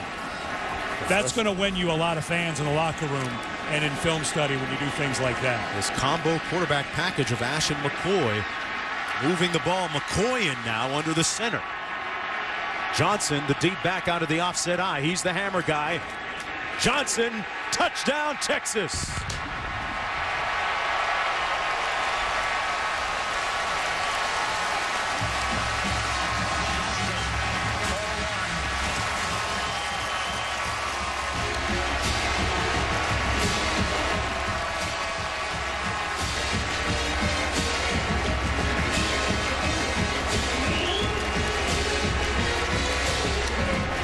Well, the Longhorns come out here in the 3rd quarter resolved to make something happen and make it happen early at Cunningham. 250-pounder with 32 career touchdowns on the one. That's usually a pretty good call. And it's a field goal game. Malcolm Brown taking them to within the shadows of the goal line, and then it's the hammerman, Cody Johnson, punching it in, and Mac Brown ready to pump up the volume on the sidelines and ready to hook them a little bit more. Dallas. Back here at Darrell K. Royal Texas Memorial Stadium, it's a 3-point game, and Mac Brown telling us that he's never been happier than now on the sidelines in his 14 years at Texas. And he's been reinvigorated by maybe delegating a little bit more to his assistants end. And now he goes over to the defense. We've got some momentum. Let's make sure we wrap up the tackles and let's get the ball back. The offense finally came to the ball game. Now let's go back out and do our job. And boy, he does seem, he used the word last week when we were doing that Rice game, re-energized. He seems that way to me for sure. Just underway here in the 3rd quarter. Texas took it down the field on their first possession. Let's see how BYU responds. Jordan Johnson with a nice run, and it's fumbled. And the Cougars, fortunately for them, get it back. Just shy of the 30-yard line, a 26-yard kickoff return. Take one more look. Another one of those true freshmen. Steve Edmond comes in right here at the end, swats at the ball. Shouldn't be enough to knock that out, but give Edmond credit for the forced fumble right there. Great that ball, yeah. You got to lock that a little more high and tight with that ball, and it doesn't come out. 1st and 10. Let's see how Jake Heaps responds.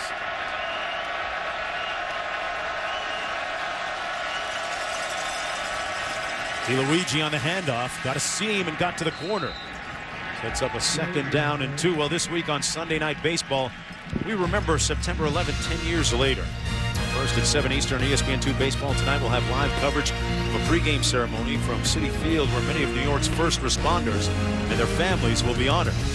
Then it's the Cubs against Mets on Sunday Night Baseball. A pass incomplete, intended for number 80, Marcus Matthews. I really like Kenny Vaccaro. Coaches talk about one of my favorite descriptive terms for a defensive player is sudden. Vaccaro is one of those guys who's just sudden. He's very explosive, and that time had great coverage and knocked the ball away right at the last second.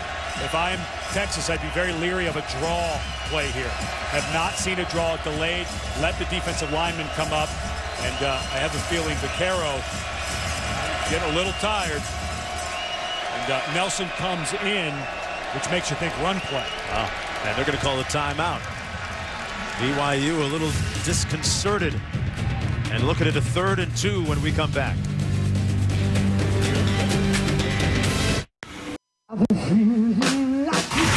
ESPN's College Football Primetime. Brought to you by Liberty Mutual Insurance. Responsibility. What's your policy? And Verizon, the official wireless service provider of the NFL. Look at some of the musicians on 6th Street here in Austin, Texas. And looking at 3rd down and 2 coming back. Texas's defense responded, getting a 3-and-out out of BYU on the last possession. Nelson in at quarterback.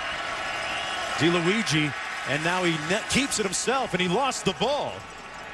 But he may have been down first. He got the first down. Acho making the stop on the play on the 3-yard gain. It looked like he kept it in DeLuigi's belly for a while there. He did, and very similar. That's exactly what we've seen from Ash. A new wrinkle to the zone read. Boy, he was fumbling that the whole way. That was loose. Well, but at the end, boy, that's a loose ball. That's a loose ball. But if they blew the whistle and no one recovered it in the immediate action after the play, it's dead. That's the rule. And now we got a lot of flags down in the field as Acho. Well, it looked like Terrence Brown, the center, may have done an illegal snap to me. Offside. Defense. Number 18. Unabated to the quarterback. 5-yard penalty. Still first down. Brown, who had some struggles last week with his snaps. Let's take a look at Riley Nelson on this last carry. Ball's loose, and it was because of when he was trying to run down the line and hand it. And that ball, watch it pop out right here at the end. You know, he doesn't have possession. Laying on top of it, if you don't have it cradled in your arms, not possession, but the officials had already blown it dead.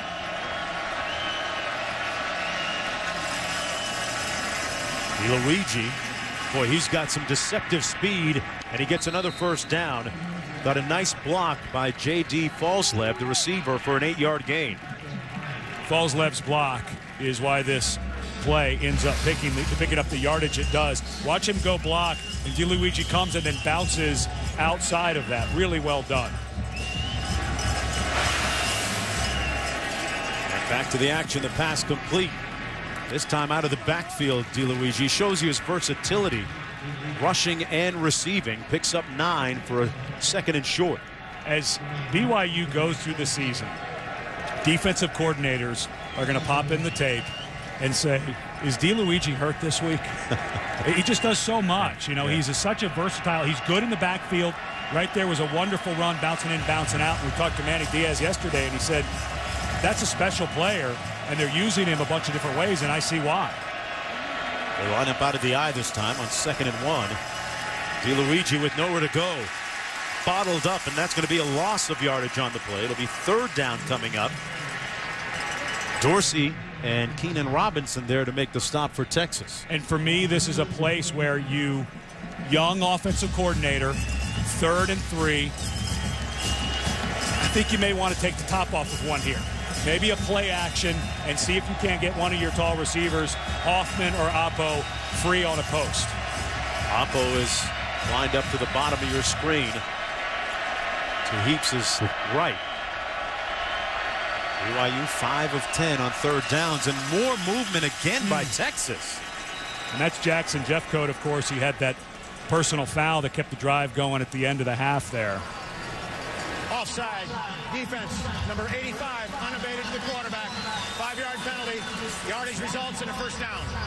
It was Jeffcoat again, and how much of that, Ed, is them getting used to getting in sync with Manny Diaz and the new defense? Not at all.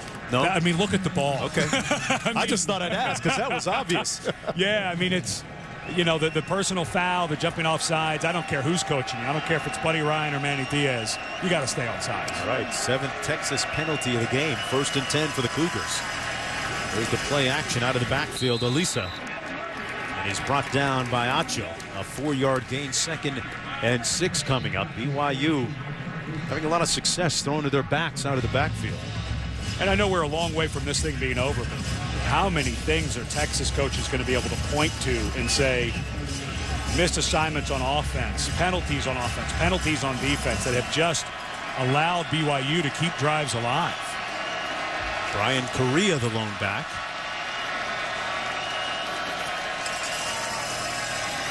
To the short side of the field, complete. Number 18, the backup tight end, Richard Wilson, picks up 6. I'm buying in on this Heaps guy. I'm buying in. What impresses you most about him? The ball comes out when it's supposed to, and it's accurate. Yes. You know, he's not the biggest guy. He's got plenty of arm. Don't think that because he's an undersized guy, he can't spin it, because he can. But the ball comes out on time, and it's accurate almost every time.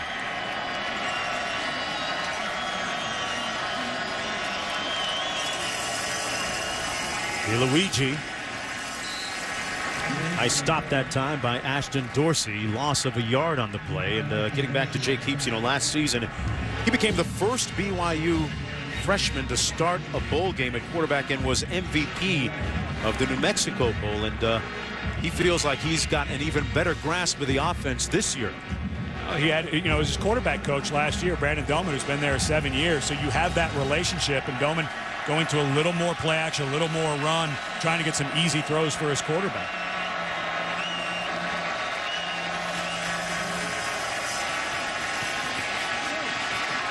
And he can run and slide safely into the 20-yard line that time.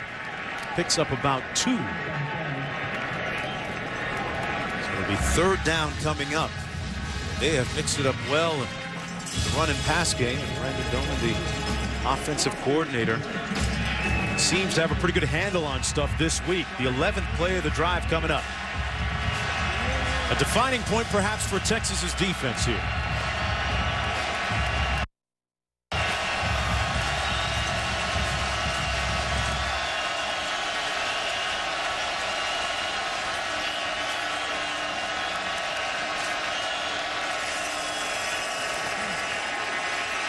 Heaps complete.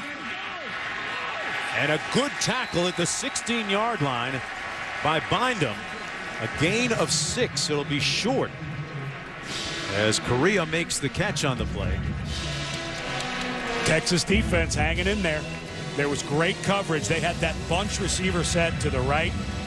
They were running some crosses and everything. The one, remember, they scored when they ran those cross routes down there, but that time no confusion at all by Texas secondary. Heaps had no choice but to come down to his fullback. Sorensen going to line this one up from 32 yards out. He's already connected on 2 tonight from 30 and 33.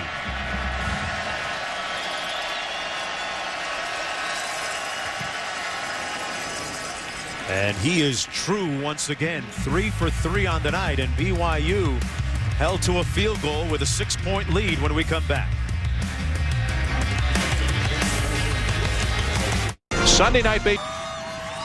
Welcome back, everyone, and now let's take a look at our FaceTime profile, brought to you by Edward Jones, the one-time ESPN production assistant and studio production assistant. Manny Diaz, now the defensive coordinator for Texas, former coach at North Carolina State, Middle Tennessee, and then as recently as last year really did a great job at Mississippi State, and he took the job quickly here within days. A little intense right now. I think they played pretty well. I mean, they gave up some yardage there, but you know, last week we were talking to him about his time at Middle Tennessee State. When he left NC State, said obviously you don't quite have the athletes there, and he said that's where I used my communication degree from Florida State, which got him into the business at ESPN, and I learned how to coach in shorter sentences because we wanted to put in a lot, but we had to be able to communicate short crisp sentences, and he says, I brought that forward to Mississippi State and now Texas. Here's Marquise Goodwin with that world-class speed. Goodwin all the way out to the 41-yard line. And a tackle made by the kicker, Justin Sorensen.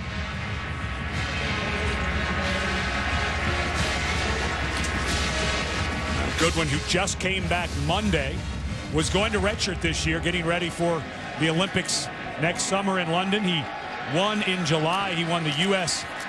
track championship in the long jump with a personal best 27 feet 4 inches, and he's going to catch a little grief that he got tackled by the kicker.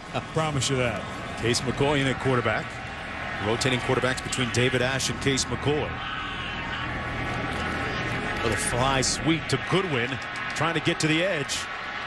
And he's chopped down at about the 42-yard line, a gain of 3 as we head back to the studio for this update brought to you by Taco Bell. On ESPN.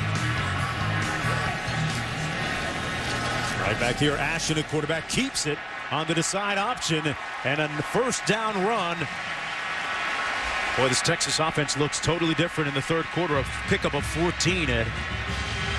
Give the coaches a lot of credit. There was a lot of confusion in that first half. A lot of guys that seemed like they were just running to the same spots as the receivers, and now it looks like they found something with a ride. It's kind of a ride read option where the quarterback and the running back are going towards the same direction. BYU's run it a couple times, and now it seems like a play Texas may keep. Here's Malcolm Brown, and Ash keeps it himself. Boy, deceptive ball handling had me fooled on that one. And now is a place where you've set up the play action. Now I think you've got a couple of positive runs.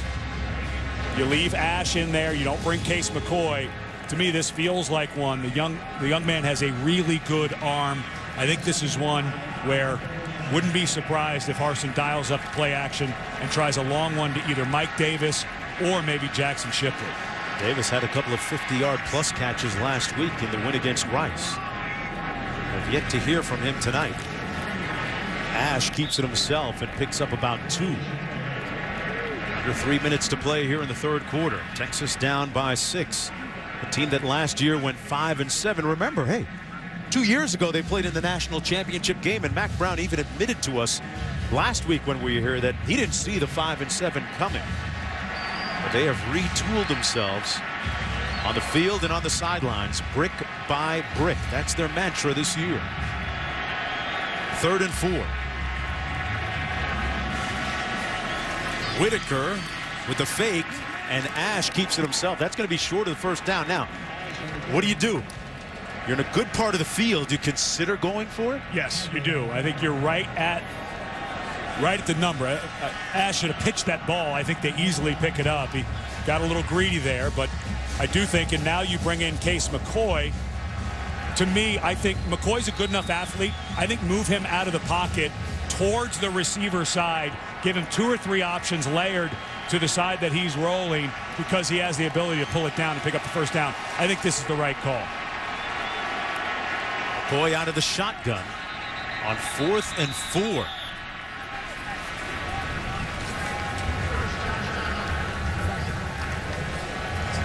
And Texas uses its first timeout.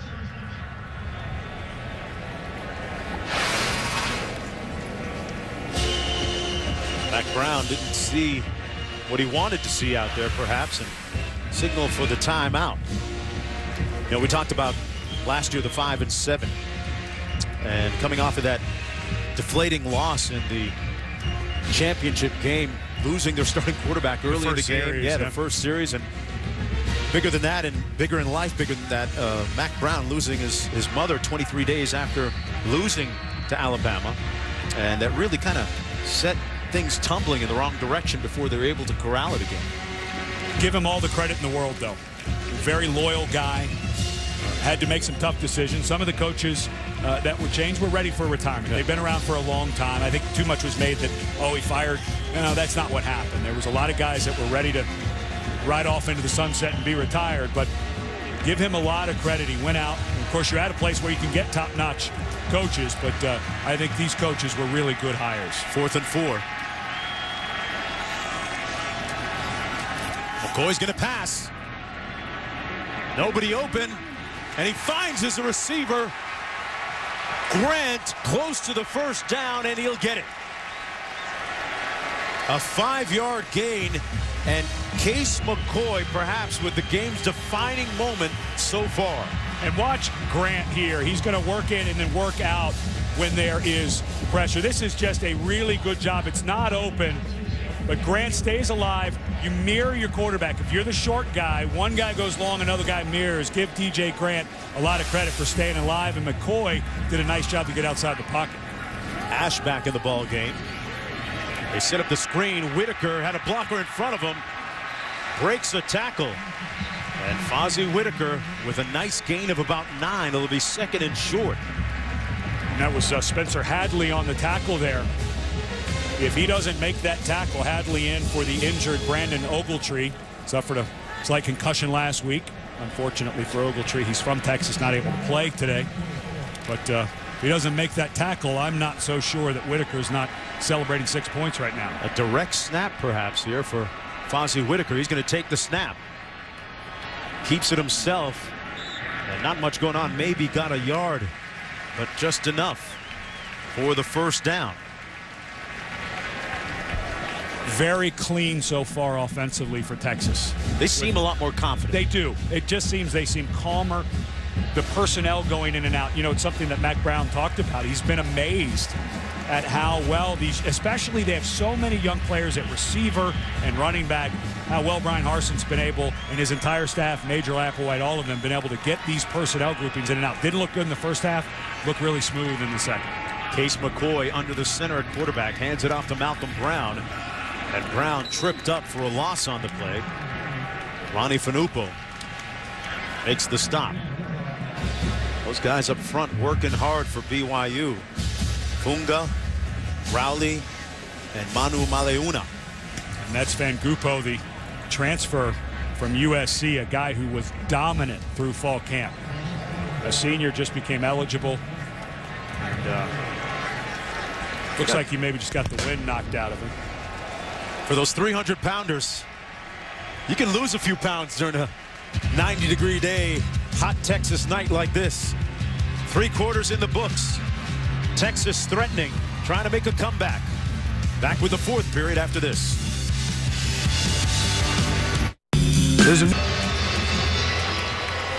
Under the lights at Texas Memorial Stadium, BYU leading by 6, but Texas threatening, moving the ball right here. It's been a very tumultuous night for the Longhorns offensively. Garrett Gilbert struggled, was pulled in the first half, and now Case McCoy, David Ash at quarterback, handling the duties. This is McCoy on the receiver screen to Goodwin. And Marquise Goodwin, who didn't play last week, making an impact here in the 3rd quarter. Picks up 7. Mason Walters, the left guard. This took forever to develop. As a matter of fact, when it was first thrown, I thought, are they going to get anybody out there to block? Excuse me. It was the left guard David Snow, not the right guard Mason Walters, but he gets a nice block out there. 3rd and 4 coming up. Malcolm Brown in at tailback.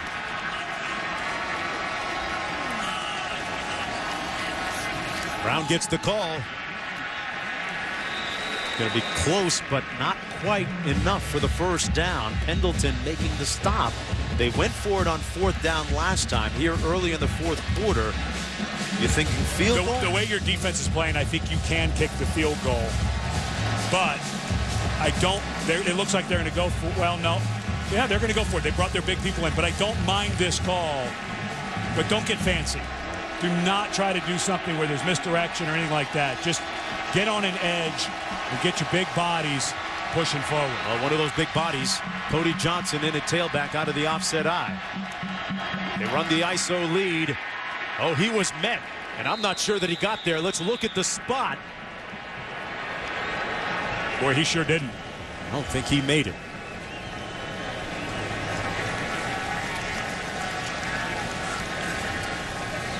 They're going to measure. Not sure that he got there. I don't mind the decision.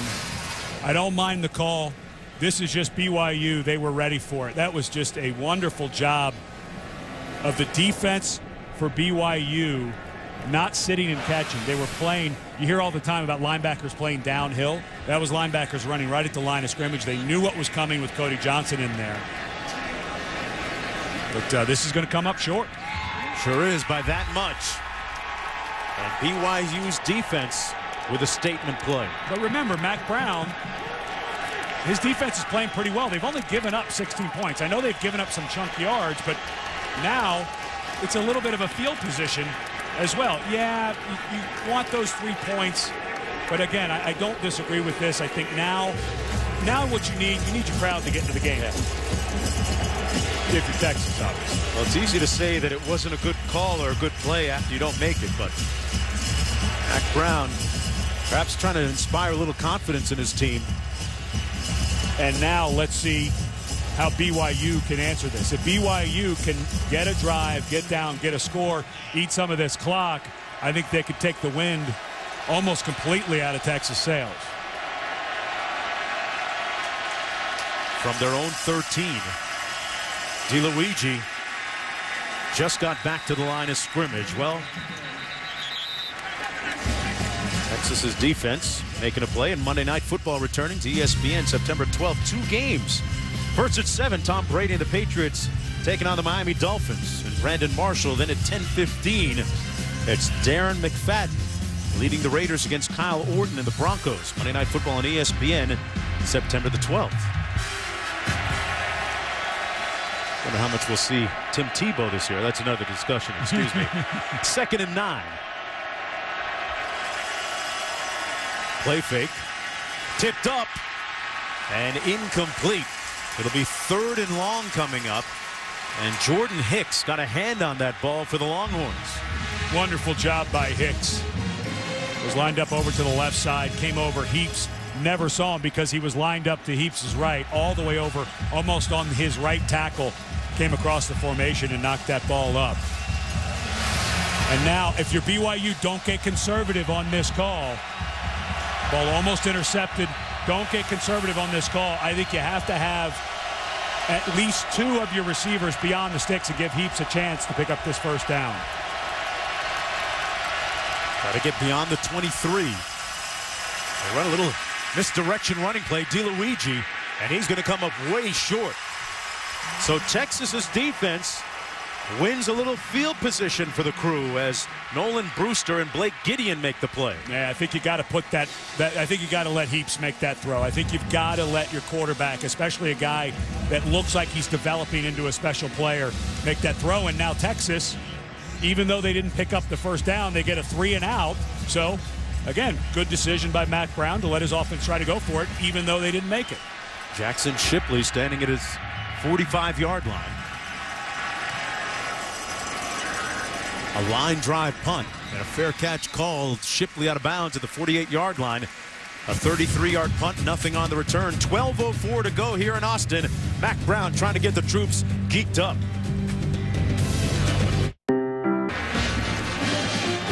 A tumultuous night at the quarterbacking position for Texas this evening. They trail by 6. Garrett Gilbert started the game, struggled, throwing a couple of interceptions early. And then came the combination platter of Case McCoy and David Ash, who have ignited this offense. And now, with possession, should they score a touchdown, threaten to take the lead for the first time tonight. 1st and 10 near midfield at their own 48. McCoy out of the shotgun. Hands it off to Brown.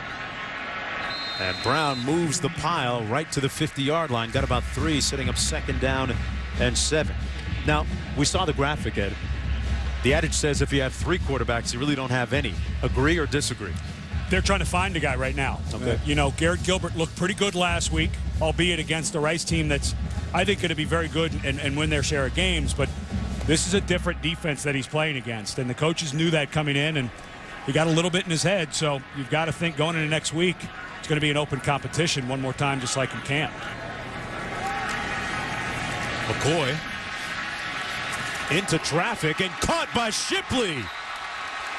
Jackson Shipley made that circus catch for a touchdown last week against Rice. Makes this one in amongst 3 defenders, maybe more. A 14-yard gain and a first down. This guy is just silly. It's unbelievable as a true freshman how good he is. Watch the athleticism here on this catch and the jump. Wow. BYU players coming low to make the tackle. He goes high, jumps over, and makes the catch in midair. Yeah, just another play. Routine, 1st and 10.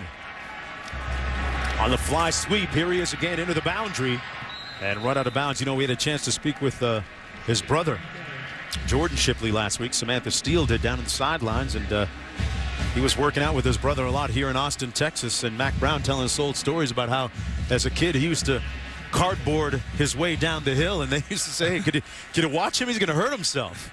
He's 8 years old when Jordan was a freshman and used to come up for practice. But when you have a brother like Jordan that's in the NFL, of course, the Bengals are playing the Colts tomorrow.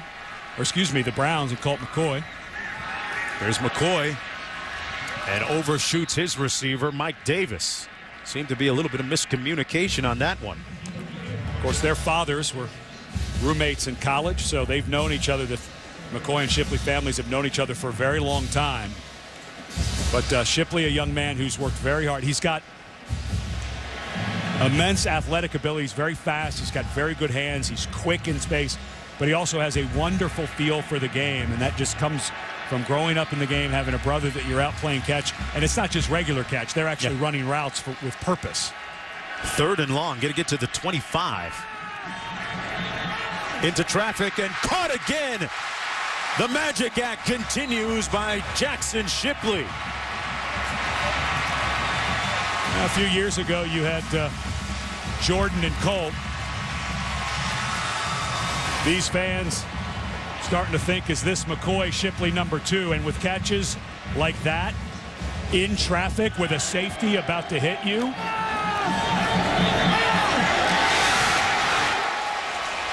yeah, they may be freshmen. Excuse me, McCoy is a sophomore, but right now it's Ash in the ball game. And Ash keeps it, gets close to the 10. Ash is a freshman. He picks up 3. It'll be 2nd down and 7. Clock running with under 10 minutes to go. Texas looking for its first lead of the night. This is a team that was somewhat veiled in secrecy during summer training camp. Out of the local media, didn't get a chance to see them. Malcolm Brown in the ball game. Case McCoy under center. The handoff is to Brown, busting one up the middle. And he gets a first down. It'll be 1st down and goal to go after that 7-yard burst. Fans have been waiting for some plays like that tonight. This young man, true freshman, I made the mistake of calling McCoy a freshman earlier. Obviously a sophomore, only got one play or a couple plays last year, but wasn't able to redshirt. So forgot that he wasn't able to redshirt. And here he is back in the game. This looks like a throw to me. Cody Johnson, the burly tailback in the offset eye.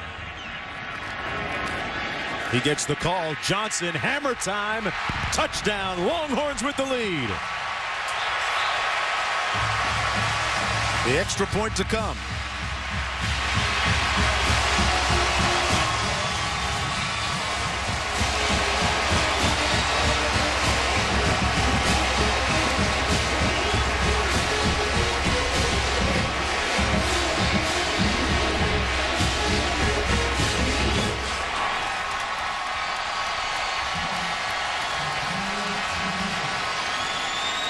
After 2 quarters of silence, the crowd coming alive, and now their first lead of the game with under 9 minutes to go left in the 4th quarter. Well, behind right guard Mason Walters at 315 pounds, a 250-pound running back gets hit in the hole by a safety. Sorry, not going to work.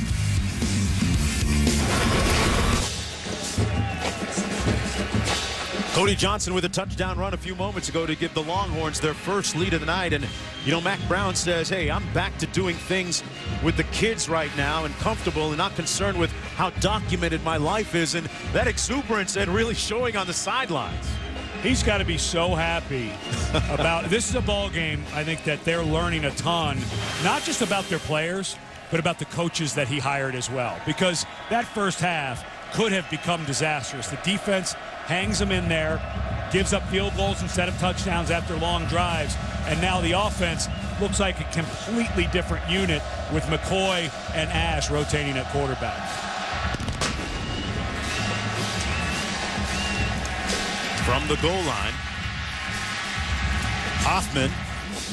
And Hoffman brought down shy of the 25. Let's check in with the studio. Brian Burr in studio over on ABC. The final race to the Chase NASCAR Sprint Cup at Richmond. Currently 128 laps in. So we're past the halfway point and halftime in the big house. Notre Dame up 17-7 on Michigan. Tommy Rees a touchdown, but 2 interceptions, guys. All right, thanks a lot. Back here, first down and 10 for the Cougars from their own 24. Josh Quezada in the backfield, the lone back.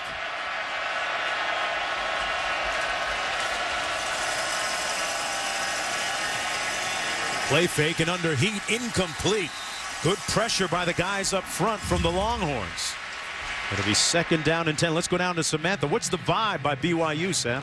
Absolutely no panic on this BYU sideline, and that's expected. They're older, they're more mature. Most of them, 74 to be exact, have served 2-year missions. One of those in particular is Ethan Manumaliuma. He actually went to Norman, Oklahoma to do his mission. So trust me, he's got some hate for this Texas team. A lot of interesting rivalry storylines. Second down and 10. Pass complete at the 32-yard line to Jacobson, who sets up a third down and short coming up. About a third down and 3. Jacobs upset with himself because he went down and cradled that ball and fell to the ground. If he just extends his hands down and makes the catch, he had an inside track on Bindum, and the safety was not going to be there, would have been able to pick up the first down. Now, again, I think Jake Heaps has got to be your guy. Leave him in the pocket. Give him maybe some crossing routes to look at. But be careful. Texas may be looking at a blitz here. They're 5 of 12 on third downs. Quezada, the lone back. And it's almost intercepted at the 33-yard line. That was well read by the defense. They tried to hit Alyssa. And Keenan Robinson was there to break it up and almost make the interception. How much fourth down? How much different? We saw this exact play earlier in the game where there was a fullback and a tight end kind of layered to one side. I like the call by Brandon Doman offensively. It's just Texas seems way more dialed in now in the second half than they were defensively in that first quarter. Fifth punt of the night for Riley Stevenson. There's been a 3-and-out, a field goal, and then consecutive 3-and-outs here in the second half by BYU's offense. Shipley finding an alley. Great acceleration up the sidelines and just shy of the 40-yard line. It's been the Shipley and McCoy show here in the second half. Sound familiar? It's ESPN's College Football Primetime is presented by Triple Hops Brewed Miller Lite. Tastes greatness. And in part by Dick's Sporting Goods. Every season starts at Dick's. Under the lights here at Texas Memorial Stadium, the Longhorns with a 17-16 lead, about 7.5 minutes to go, first down and 10 at their own 40-yard line. I'm Mark Jones along with Ed Cunningham and Samantha Steele down on the sidelines. The Longhorns hadn't taken the lead until, well, about 2 minutes ago here in the fourth quarter. Handoff, Malcolm Brown with nowhere to go. Good push up front by Tuiloma. Travis Tuiloma, one of those big guys up front by BYU. Tuiloma, freshman against Ole Miss last week, played much better than the coaches expected. And kind of interesting that Bronco Mendenhall, who's took over as defense coordinator about midway through last year, also coaches the nose guards because of the 3-4 defense. The importance of that position, he's took it upon himself to coach that group. Second down and 12. McCoy completes it. Goodwin on the edge. Trying to get him to use that speed, but nowhere to go. Got about 3 yards. It'll be third down and long coming up. Well, UT fans, put your eyes upon the Longhorn Network. Unprecedented access to Texas sports. For more information and a list of providers, visit longhornnetwork.com. Pivotal third down coming up. 3rd and 9. McCoy 7 of 8 passing. And he stays in the game here on this series.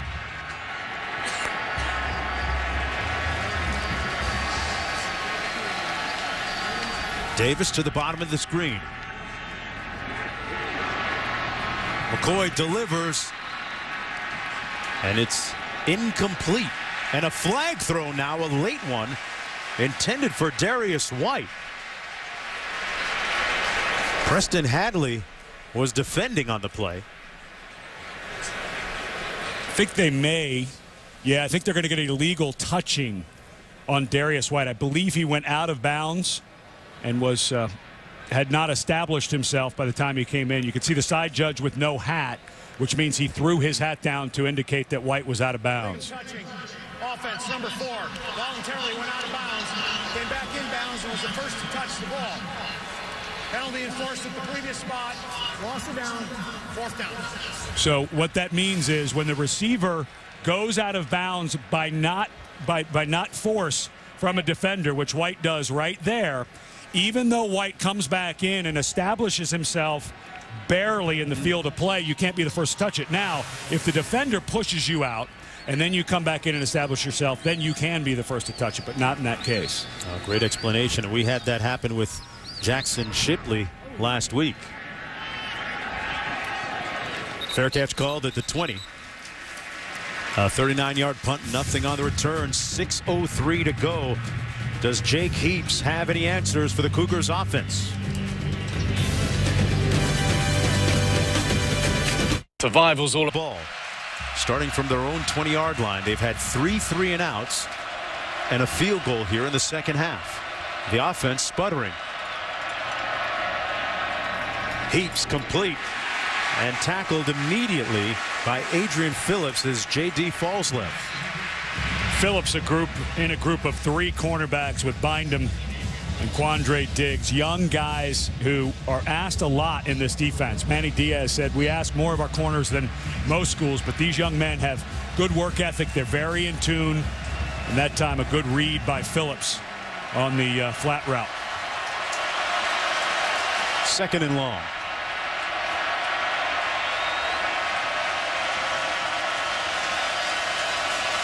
Otto's been quiet since getting that touchdown early in the game. And a flag thrown. Yeah, they're going to get Braden Brown, the right tackle.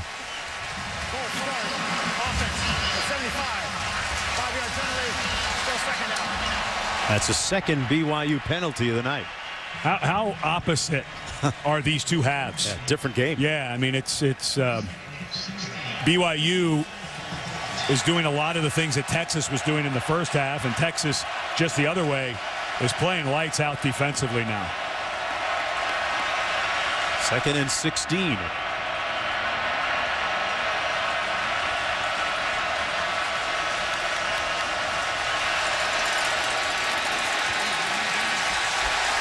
I'm not sure they got the playoff. Another flag down.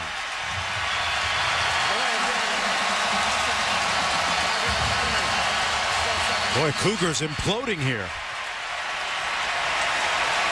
Well, the yardage in the second half tells the story. Texas 161. BYU right now in the second half has 57 yards of total offense. Whatever Manny Diaz has done with his defense here in the second half is working.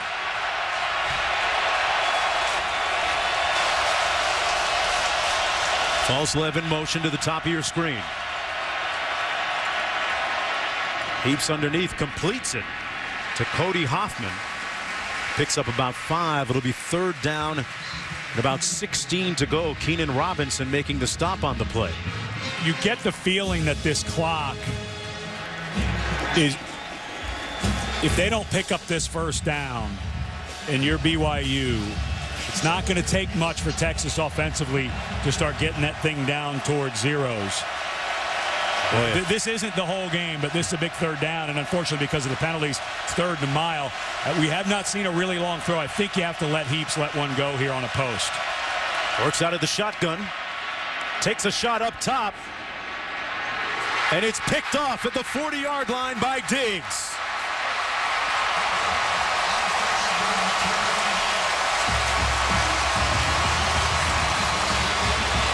His second interception of the night thrown by Jake Heaps.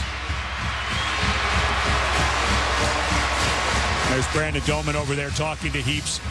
Really, Diggs just reads this the whole way. He's playing a zone. He's got the deep third of the field on that side. Cover 3, which means 3 deep guys. So Diggs is bailing the whole way. I don't think Heaps knew that Diggs had the deep. I think he thought the corner was going to roll up and he was going to be able to get a step and trying to lead his receiver. But Diggs, a young freshman. Yeah, one of those 18 that played last week against Rice. And they say he's like an old soul. Of course, his brother, Quentin Jammer, also an NFL player. And off to Malcolm Brown. And Malcolm Brown picks about 3. It'll be 2nd down and 7. Looking forward to the play calling now. How do you risk not getting too conservative if you're Texas? Well, they've been able to run the ball so in the second half. I mean, you know, it's not like they're picking up 8, 9, 10 yards, but they've been getting 3, 4, 5. I think you can get a little conservative. But what you don't want to get to is where you force yourself to only throw on 3rd down. You still want to mix in a throw occasionally in 1st and 2nd down. David Ash in at quarterback now. McCoy had been in 14 of the last 15 plays. And Ash keeps it himself, gains about a yard on the play. It'll be 3rd down coming up. And Ash comes up limping. Yep. A gain of 1.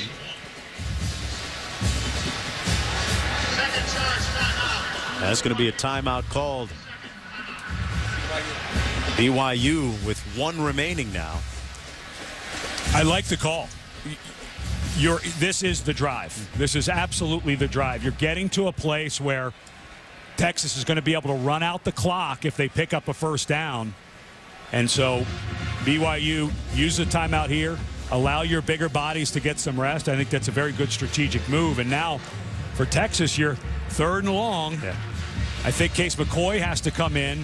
And Jackson Shipley, I think it's the McCoy Shipley that you've been talking about. That's, call it McCoy Shipley 2. Why not? There's the 2 have wreaked a little havoc on that BYU defense tonight. And it'll be McCoy versus Shipley tomorrow when the Browns play the Bengals. But that was just a spectacular catch as Shipley jumped over. That ball fit in so nicely by McCoy. And it's almost eerie how much they look like their brothers as they're playing. Well, last week, Kyle Van Noy right there made a key play, a big hit and a fumble recovery for the touchdown against Ole Miss for the win. Can he come up with a play here? A fake reverse and throw, wide open. Brian Harsin dials up a little magic, and David Ash makes the catch.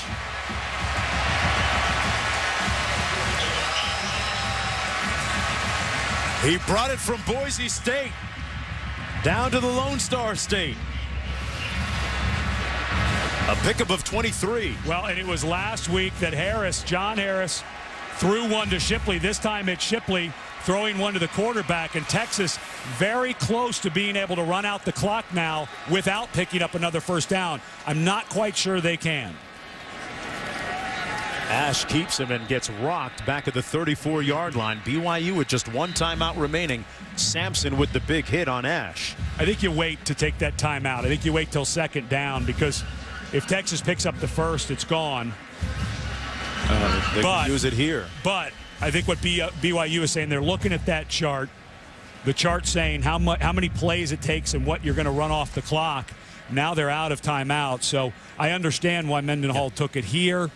You know, that sometimes the theory is take it after 2nd or 3rd down, but boy, BYU's offense shut down totally here in the second half, and maybe it's more a case of Texas's defense standing up.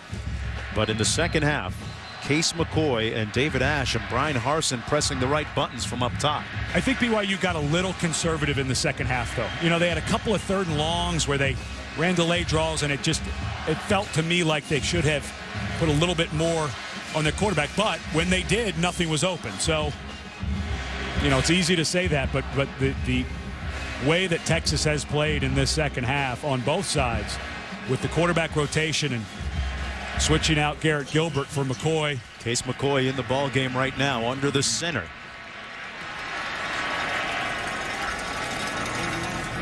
They hand it off to Malcolm Brown, powering ahead. And Brown picks up 5. And the reason you can have Malcolm Brown in the game as a true freshman, he's one of those rare freshmen who very rarely has negative yardage plays. He just understands, take what's there. You don't have to bounce everything. So even though he's a true freshman, he's a guy who his skill set matches trying to run the clock down. And now Texas is going to take this all the way down. Wouldn't be surprised if they let this go to 0 and take the timeout. I think that's the right strategic play by Mack Brown. Looking at a 3rd down and 8.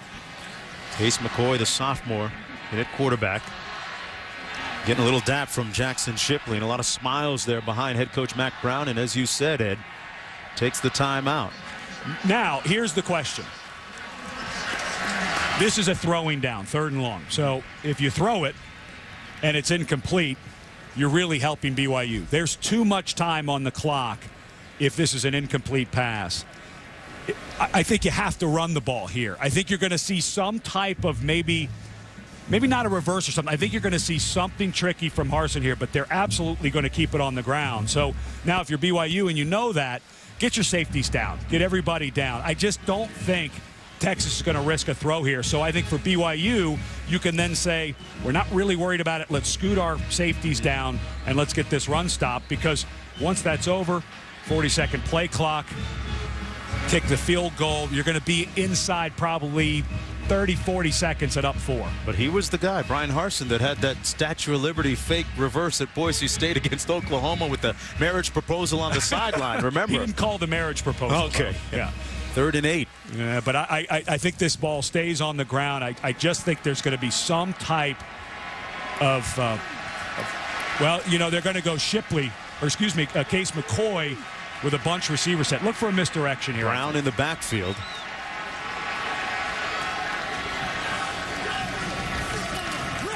Brown with the call, breaks a tackle. Malcolm Brown with the 1st down and then some, and that just might do it. And a look of relief on the face of Brian Harsin and on Mack Brown's face. A 14-yard gain.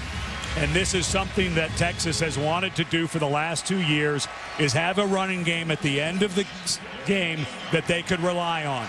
They've got a young back in Malcolm Brown who looks like the real deal. They call a draw play, a good changeup for Harsin. We have not seen a lot of delayed draw plays, and Malcolm Brown finishes this. He just runs through tackles. He's got a good edge, and now you take the knee. Ball game. Great win for Texas. Under a minute to go, and barring a miraculous finish, McCoy takes the knee. BYU out of timeouts. And what a difference a half makes for the Texas Longhorns, and what a night it's been, especially for that young man, the sophomore Case McCoy. And a story of different halves. Jake Heaps, meanwhile, boy, looking rather concerned. A look of what hit him really. Tough loss for BYU. They played so well in the first half. Give all the credit to Texas in the second half. They played really well, but now they've got to bounce back. They've got a big in-state rivalry game against Utah next week at their place. We'll have that for you. We'll be up in Provo as McCoy takes a knee again, and that should do it. This one is cooked, glazed, and sliced on a wild night at the quarterback position for Texas. Gilbert started but didn't finish. McCoy and Ash came to finish in the job. And if you're a Texas fan after what happened last year, they lose this game in 2010. And I think you better be overjoyed as a Longhorn fan for how this team hung in. It could have gotten ugly early. Their defense caused some field goals after giving up some yardage. They made all the adjustments they needed, including at quarterback. This is a big win for this program. Well, Mack Brown told us that last year his team might have been a little bit overrated. This year, he feels that they might be flying a little bit under the radar. They came in ranked number 24. And this is a big win. As you said, Ed, not a lot of people realize just how good this BYU team is.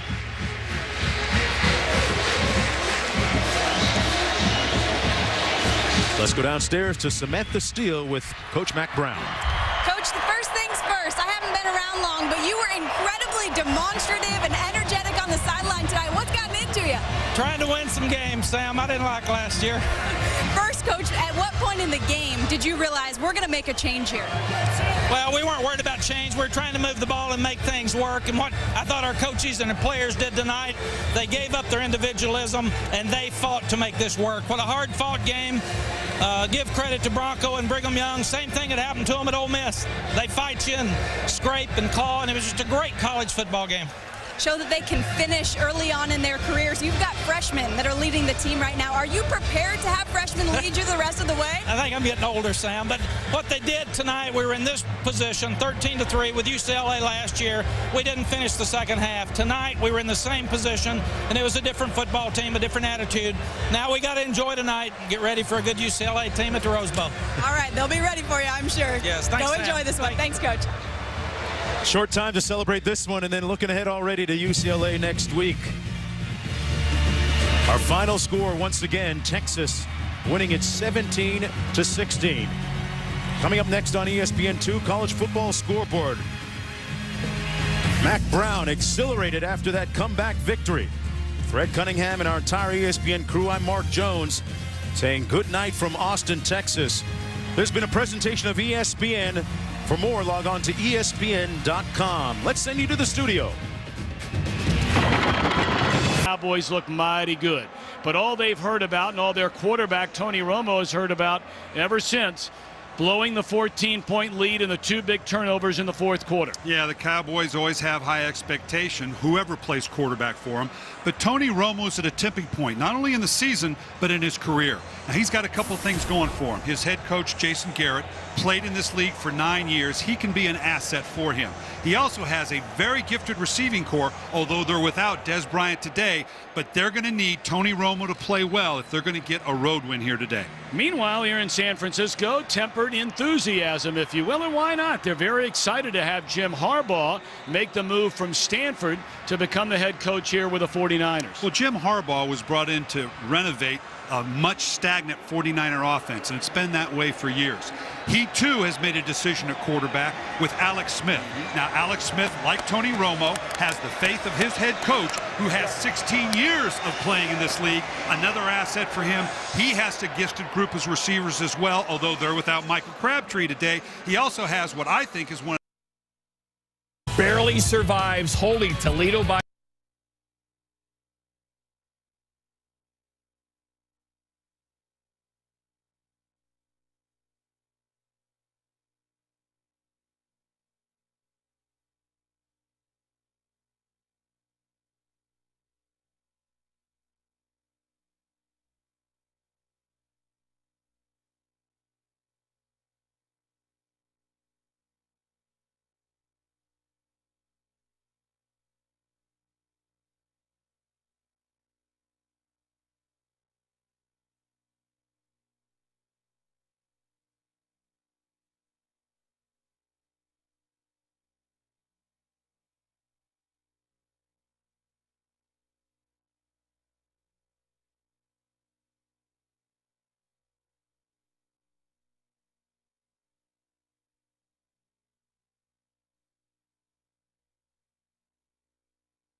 November 11th. And the NFL will be spent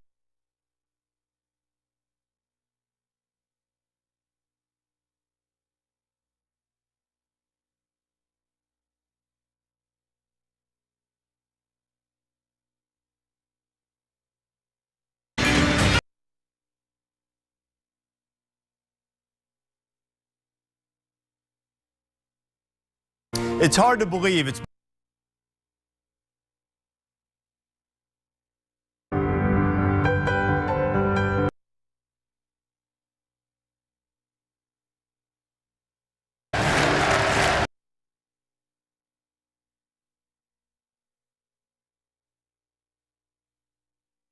Magnificent highlights we brought you from college football.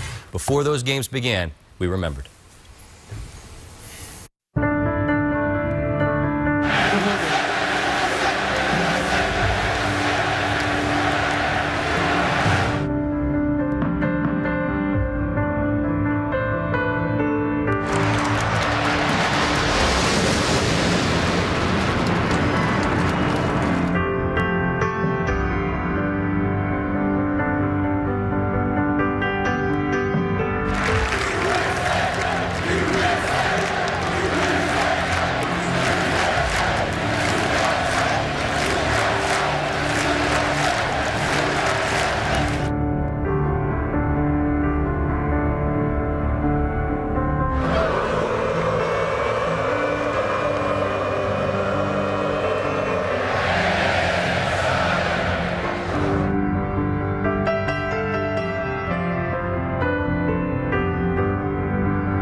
Terrible thing to have to remember. You don't forget those things, obviously. You go on with your life. It's hard to believe it's been a full decade since our nation's sense of security was permanently shaken. In the days following the 9/11 attacks, college football games were postponed. It just didn't feel right to play at the time. But once we started to go on that journey and try to return ourselves to a sense of normalcy, college football stadiums all across the country became huddles of patriotism. And on this 10-year anniversary, once again, it's college football, which opened its arms to remember those who lost their lives, show appreciation for those who helped save lives, and admiration for those who fight for our freedom.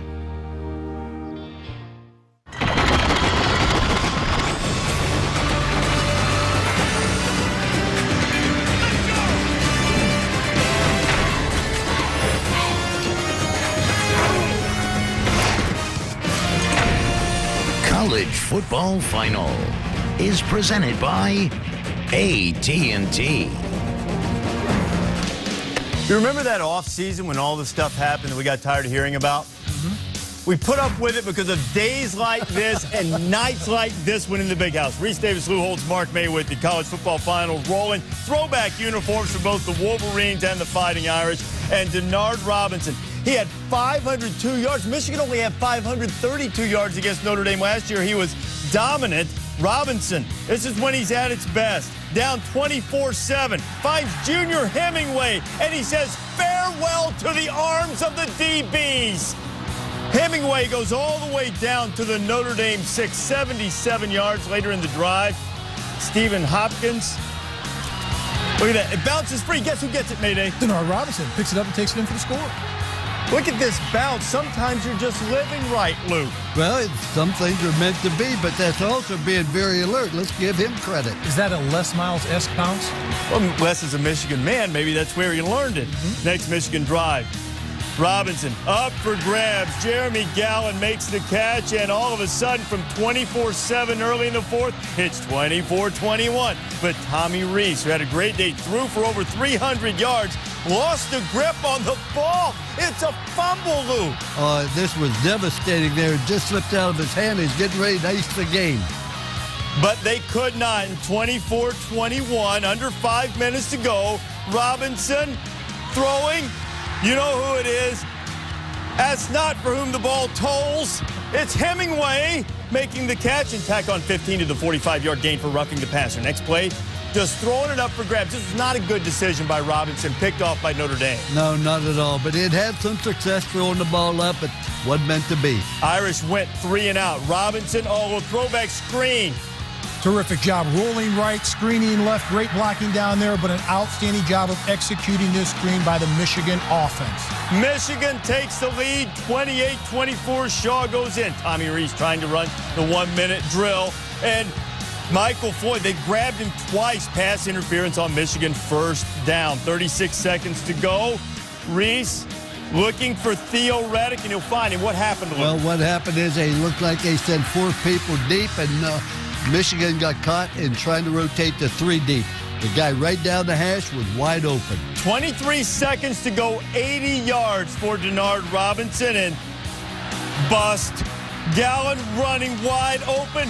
He's going to take it almost to the house. 64 yards he goes, and now Michigan's in field goal range. All they have to do is kick it tied up, put it in an overtime mark, or throw it to Roy Roundtree. Roy Roundtree makes an exceptional catch right here. Look at this job. Concentrating on the ball, defenders in front of him, but what does he do? He brings it in with both hands. Strong arms, strong hands. Touchdown, Michigan.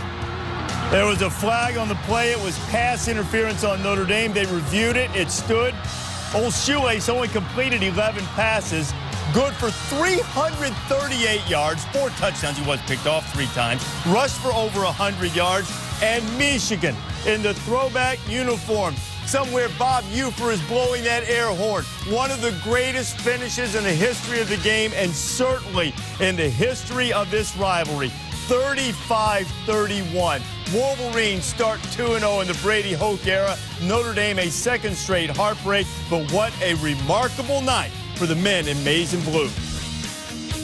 With 8 seconds left, we had 2 timeouts, so we were going to at least give it a shot in the end zone. And if Denard would have scrambled and got tackled, thinking we had enough time to call timeout, and I don't know if we would have. I may have gone for the touchdown, gone for the win. Why not? You're not good enough. We're not good enough. You know, there's not one individual in that locker room, including all the coaches, that are good enough right now. And consequently, we lost the football game. And I mean across the board. I mean, it's turnovers. It's subpar special teams play. It's the inability to make a stop. It's all of those things. So pretty much told our football team that, you know, when we're better as a football team, we'll start winning. Glad to have you with us. College football final.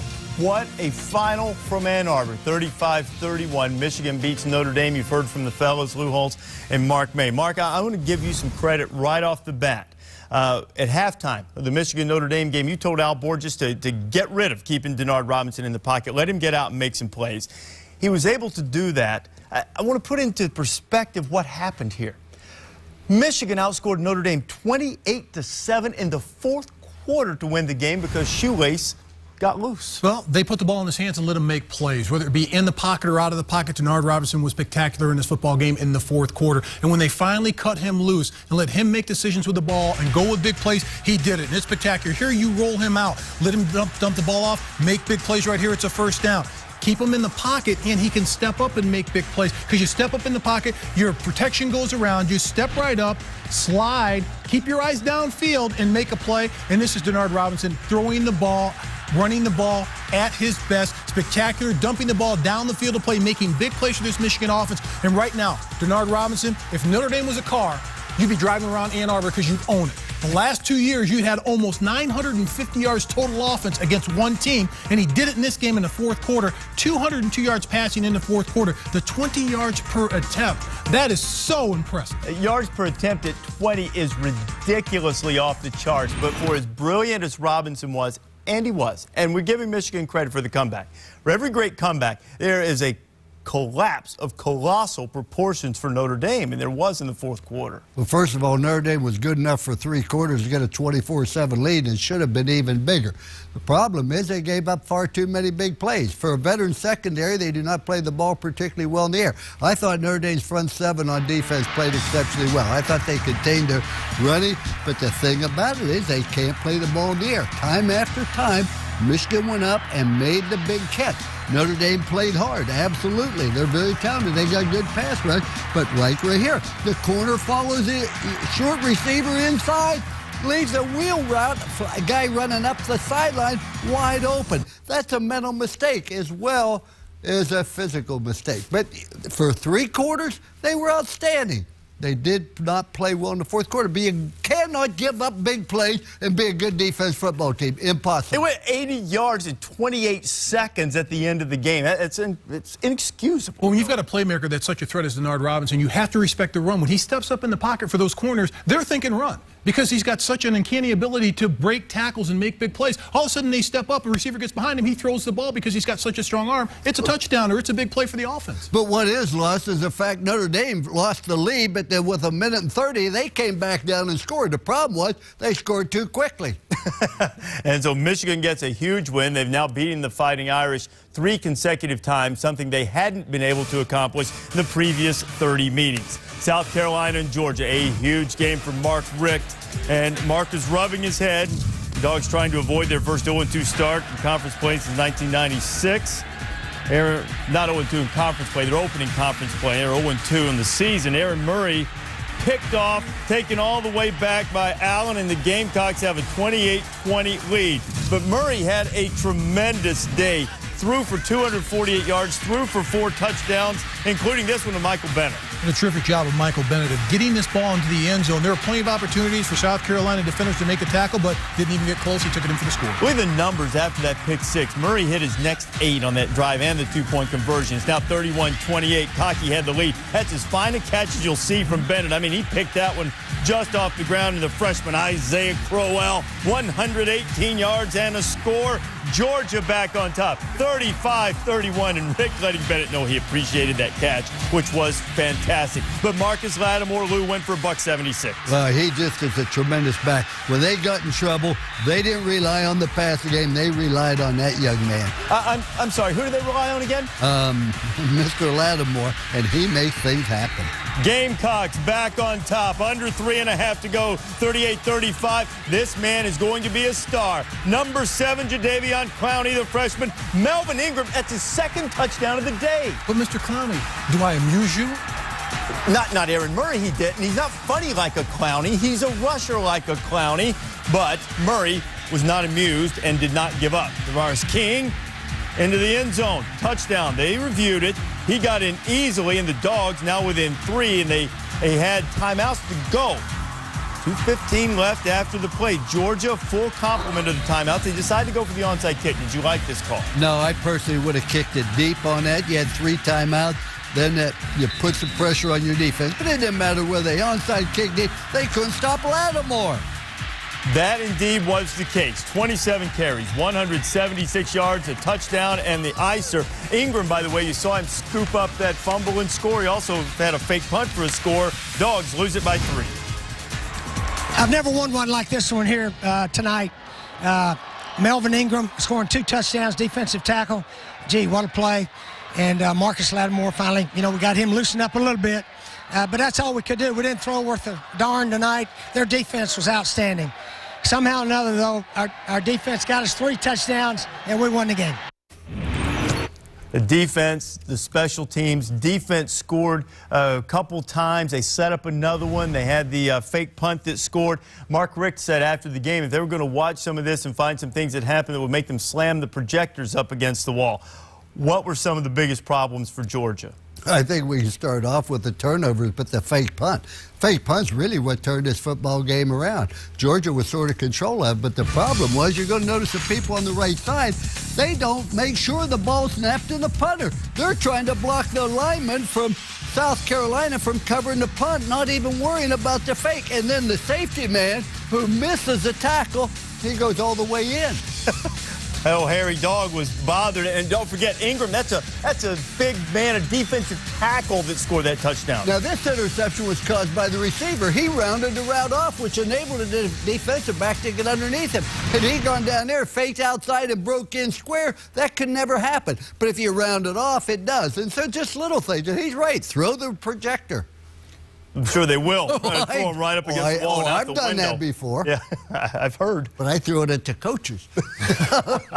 And last week we talked about the pressure being on Mark Richt if he loses this game and loses and goes 0-2 to begin the season. And after last season, having a losing season, I think the pressure is still on Mark Richt immensely at this point. It's not just losing the game. It's the way that they've lost to Boise State 35-21. And in this game, the way they lost, having special teams beat you, having a defensive lineman score 2 touchdowns on you beat you. That's the way they lost. And if you look at the remaining schedule, they still have an opportunity, I think, to win 7 games or 8 games. But will that be enough for Mark Richt to keep his job? That's the question. That will be a question. I don't know if 7 or 8 would necessarily be enough. I don't know if there's a number. It might be the way they play.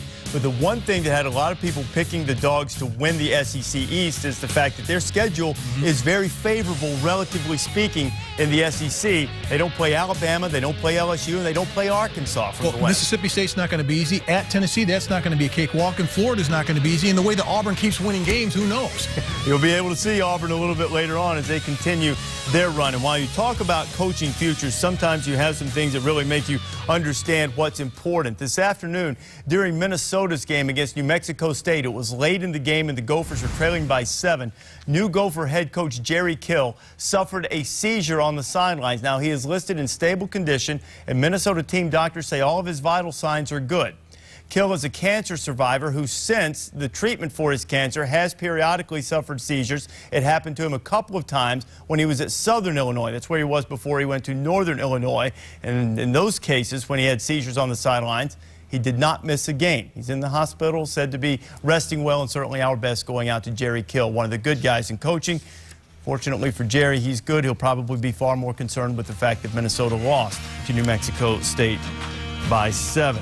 Still to come on College Football Final, we'll show you more crazy finishes, another Auburn game, another wacky ending. Alabama and Penn State. Nittany Lions have been gunning for this one, wanted some redemption after being manhandled in Tuscaloosa last year. Is it merely deja vu? And also Wisconsin starting to have the look of maybe the best team in the Big Ten. We'll show you who gets the Badger of Honor when you come back.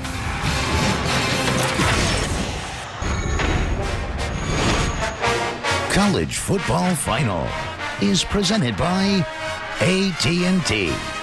Rethink possible. It was a day of great finishes in college football for sure, but if you think about Auburn, the owner of the nation's longest winning streak, and the dramatic way in which they beat Utah State the opening week, you think the Tigers had pretty much used up their quota for the year. Of course they didn't. It's Auburn. That's the way they do business. They're going for their 17th straight win, guys, and really this game finished pretty much the way it started in bizarre fashion. The Eagle Spirit that flies around Jordan Hare there, he crashed into the window of a luxury box. He was unharmed, and he made his way to midfield. Okay, now Bumpus uncovered early to Sharvin Bell showing blitz. He shows blitz. Quarterback thinks he's got a one-on-one coverage. He doesn't. The linebacker drops out, gets in the passing lane. Consequently, interception, touchdown, Auburn. Goodwin dialed up by Ted Roof there as Demetrius McNeil takes it back. It's 14-0, but State had answered to tie it at 14. Then Barrett Trotter throws a pick 6. Jonathan Banks takes it back. Bullies on top 21-14. Later, still in the second quarter here, Trotter to Emory Blake. Emory Blake's been off to a great start. Fantastic start, and he does a terrific job here. Picks up his blockers and takes it 46 yards in for the score. You know, Trotter was 16 of 23, buck 46, threw another touchdown pass. This one here in the fourth quarter to Philip Lutzenkirchen. Tigers up by 2 touchdowns, but Mississippi State had cut that in half. They ran for over 330 yards on the day, and Vic Ballard going for the pylon, leaping. State thinks he's in. What did you think, Mark? I thought it was a score, even after the replay. I still think it's a touchdown.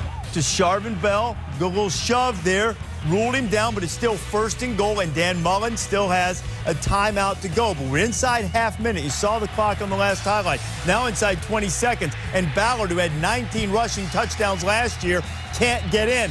Mullen needs his timeout called. Can't get anybody's attention. He runs all the way to the goal line. Dan's out on the field. He's on the goal line. And actually what they did for him, they acknowledged that he'd called the timeout earlier and gave him 3 more seconds on the clock. So now, here's the situation, Lou. You're down by 7. You have 10 seconds left and no timeouts. What are you thinking from Dan Mullen's standpoint?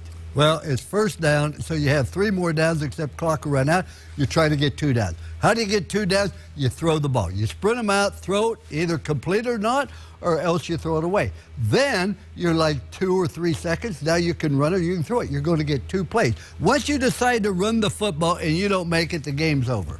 So you're looking at a 2nd and goal now. So Mississippi State has the opportunity. Let's see what Mississippi State chose to do. Remember, perhaps the key is they had run for over 300 yards on the day. Ralph, though, cut down right at the goal line. A tremendous tackle, but Ralph had an opportunity to pitch it, Mark. He definitely did. Poor decision-making by Chris Ralph right here. Vic Ballard's wide open right here. He walks in. If he pitches this ball to his running back, look at Ballard's reaction, but it was a great tackle by Ryan Smith, who went low. He was giving up a bunch of weight, but Auburn doesn't give up the winning streak. Tigers do it again. We came up with 2 calls from the sidelines. You know, you can pass, call a pass play, and you probably have 2 plays. And you call a run play, and you have 1. You know, so you could go pass, run, or just run. Got the team together. Chris said, I feel great about this run call. We looked like we had it, and, you know, the kid made a heck of an open field tackle. We missed a lot of those open field tackles tonight. This was a team win. Again, there's a lot of young people out there learning what it takes to be able to, you know, to fight for 60 minutes and win a game. And that's what we've done for 2 weeks now. 2 weeks. They've tried going on 2 years now is what Auburn's done. They've now won 17 consecutive games. 10 of those games been decided by 8 points or fewer. Some of them even by a field goal. Auburn has learned resiliency. They believe they're going to find a way to win, and they found a way to win once again as they push the winning streak to 17 as they head to Clemson next week. Alabama, Auburn's arch rival, on the road in Happy Valley as Nick Saban took his team to face Joe Paterno and the Nittany Lions. And Joe's been looking forward to this one as the entire Penn State nation had as Saban brings in the Tide. Here's Joe Pye Friday's pep rally. We went down there last year, got a licking. Their fans were great, treated us well. Now that doesn't mean we don't want to kick there. You know what? One of my favorite things in college football is to hear Joe talking about giving a licking or taking a licking. Joe had to coach in the press box. He'd been hoping to go on the sideline. Alabama faked the punt.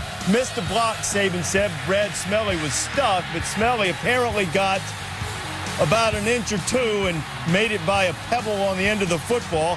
And from there, you take another look at it. Wasn't much running room inside.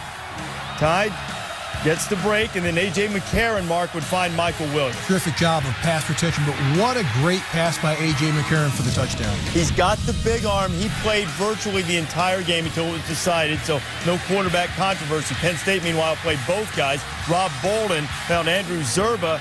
Alabama knocks it loose. Dre Kirkpatrick going low, getting headgear right on the football. Clearly a fumble. Led to a Trent Richardson touchdown. 20-3. Davon Smith coming around, and Lou, Kirkpatrick will get it free again. They does it. The one thing Alabama does when they tackle, they'll kick the football, which causes fumbles. Richardson went for 111 yards, a couple of touchdowns, went for over 100 against Penn State last year, 27-11. Tide built a 27-3 lead and pretty much emptied out Happy Valley. So you see Penn State in the last couple of seasons, they opened with big victories, then ran into the Crimson Tide, and it was pretty much a carbon copy of last year's game. It definitely was. If you look at Trent Richardson, over 100 yards rushing last year, 100 yards rushing this year, their defense did a terrific job of stopping the Penn State offense. Alabama's defense is the best in the nation, in my opinion. What's amazing, though, is how similar Coach Saban and Coach Paterno are in the way they approach a game. They run, they play great defense, they're physical, and they're opportunistic. Penn State gets Temple next week, Alabama, North Texas.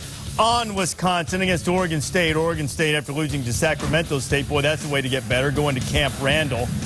Oregon State from its 18-yard line. Here's Johnny Hecker.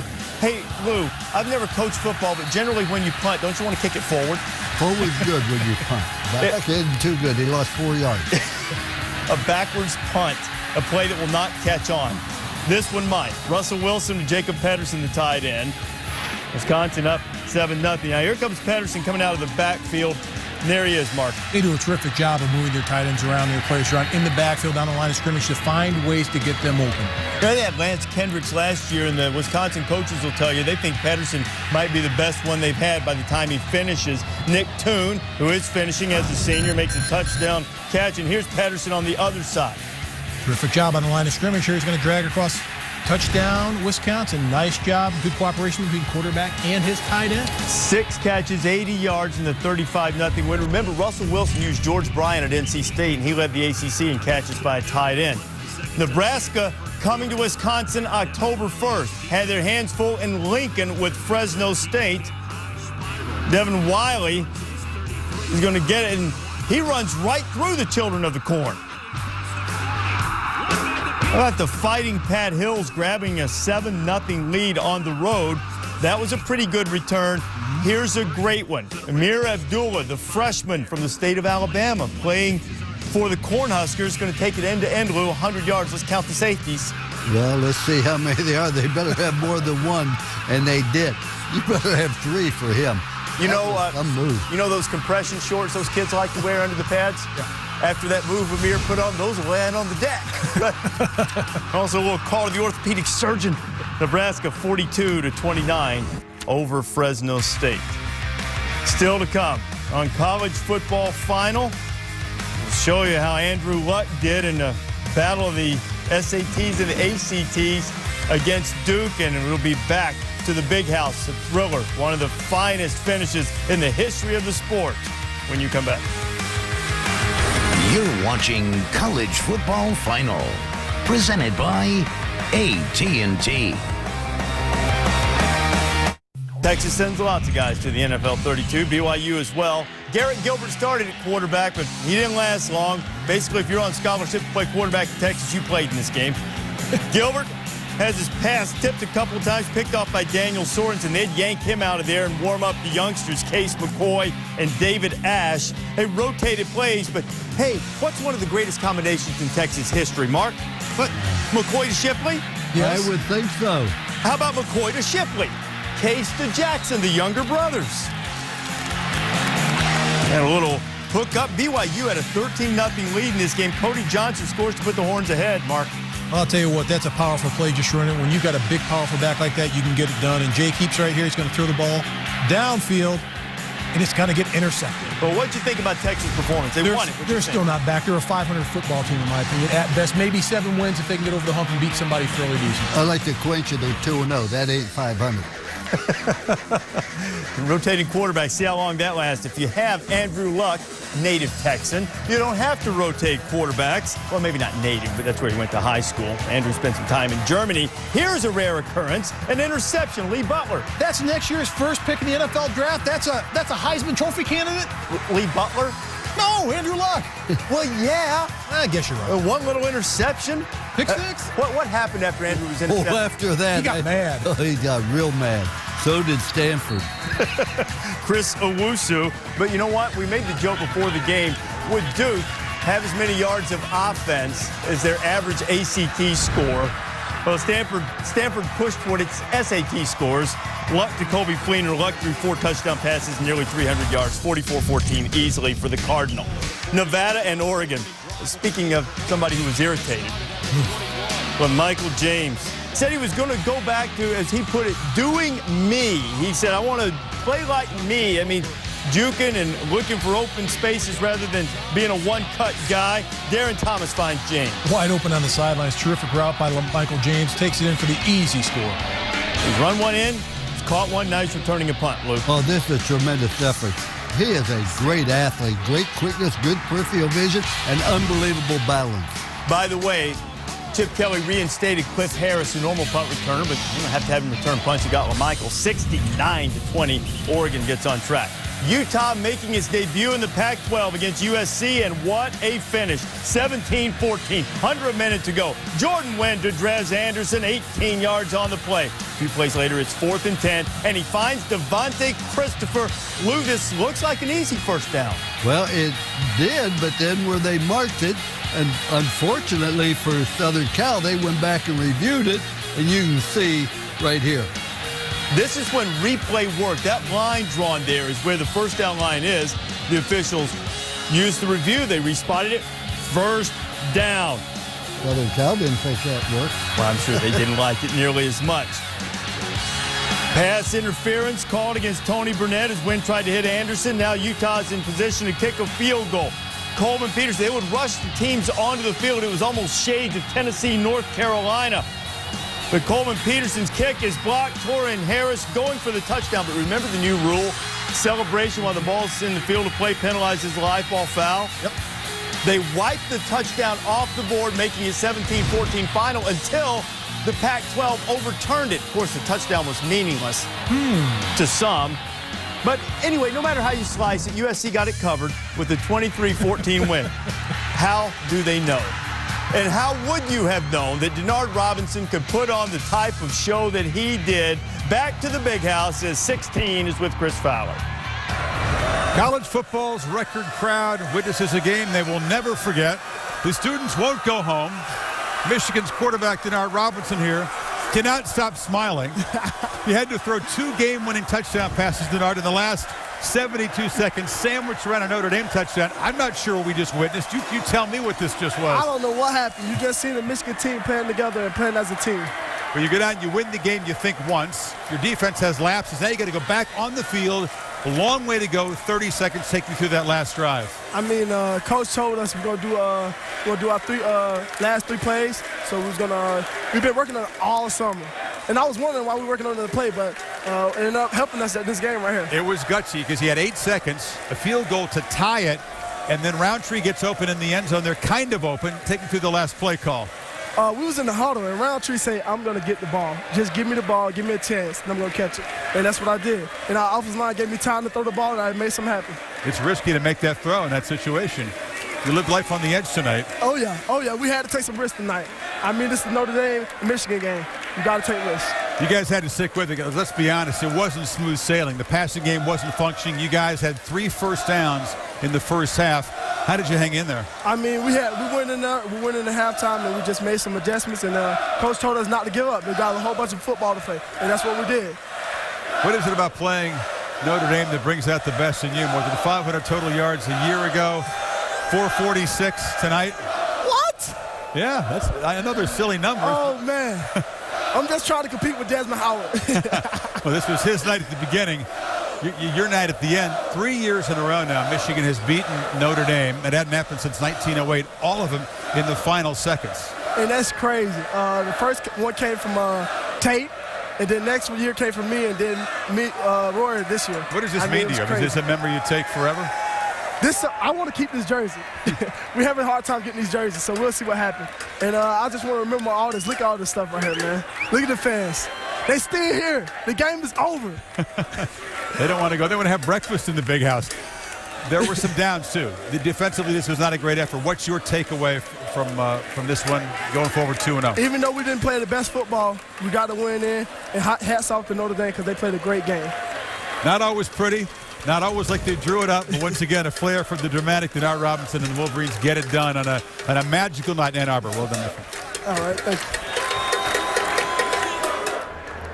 Oh, what a remarkable night in Ann Arbor, and it was a thrilling day in the Big Ten. Very nearly a disastrous one in terms of wins and losses for the Big Ten. We'll show you some of the drama. And after that Michigan-Notre Dame thriller, the final verdict, has Notre Dame seen all of its hopes and dreams for this season go out the window in 2 weeks?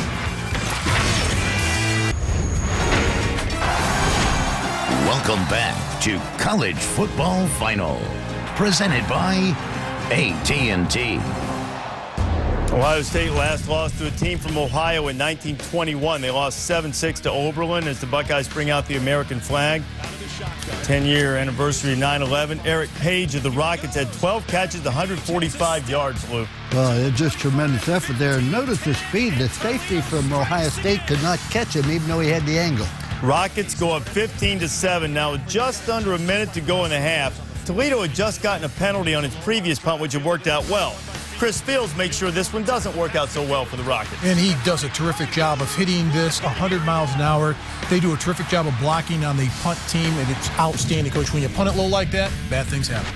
Fourth quarter, 27-22, Buckeyes trying to finish the deal when Rod Smith puts it on the ground. Jonathan Lamb of Toledo recovers, and the Rockets have a chance. 3rd and 7 on their own 49. Terrence Owens at quarterback. They played a couple of them. Avoided the sack, but he's called for intentional grounding.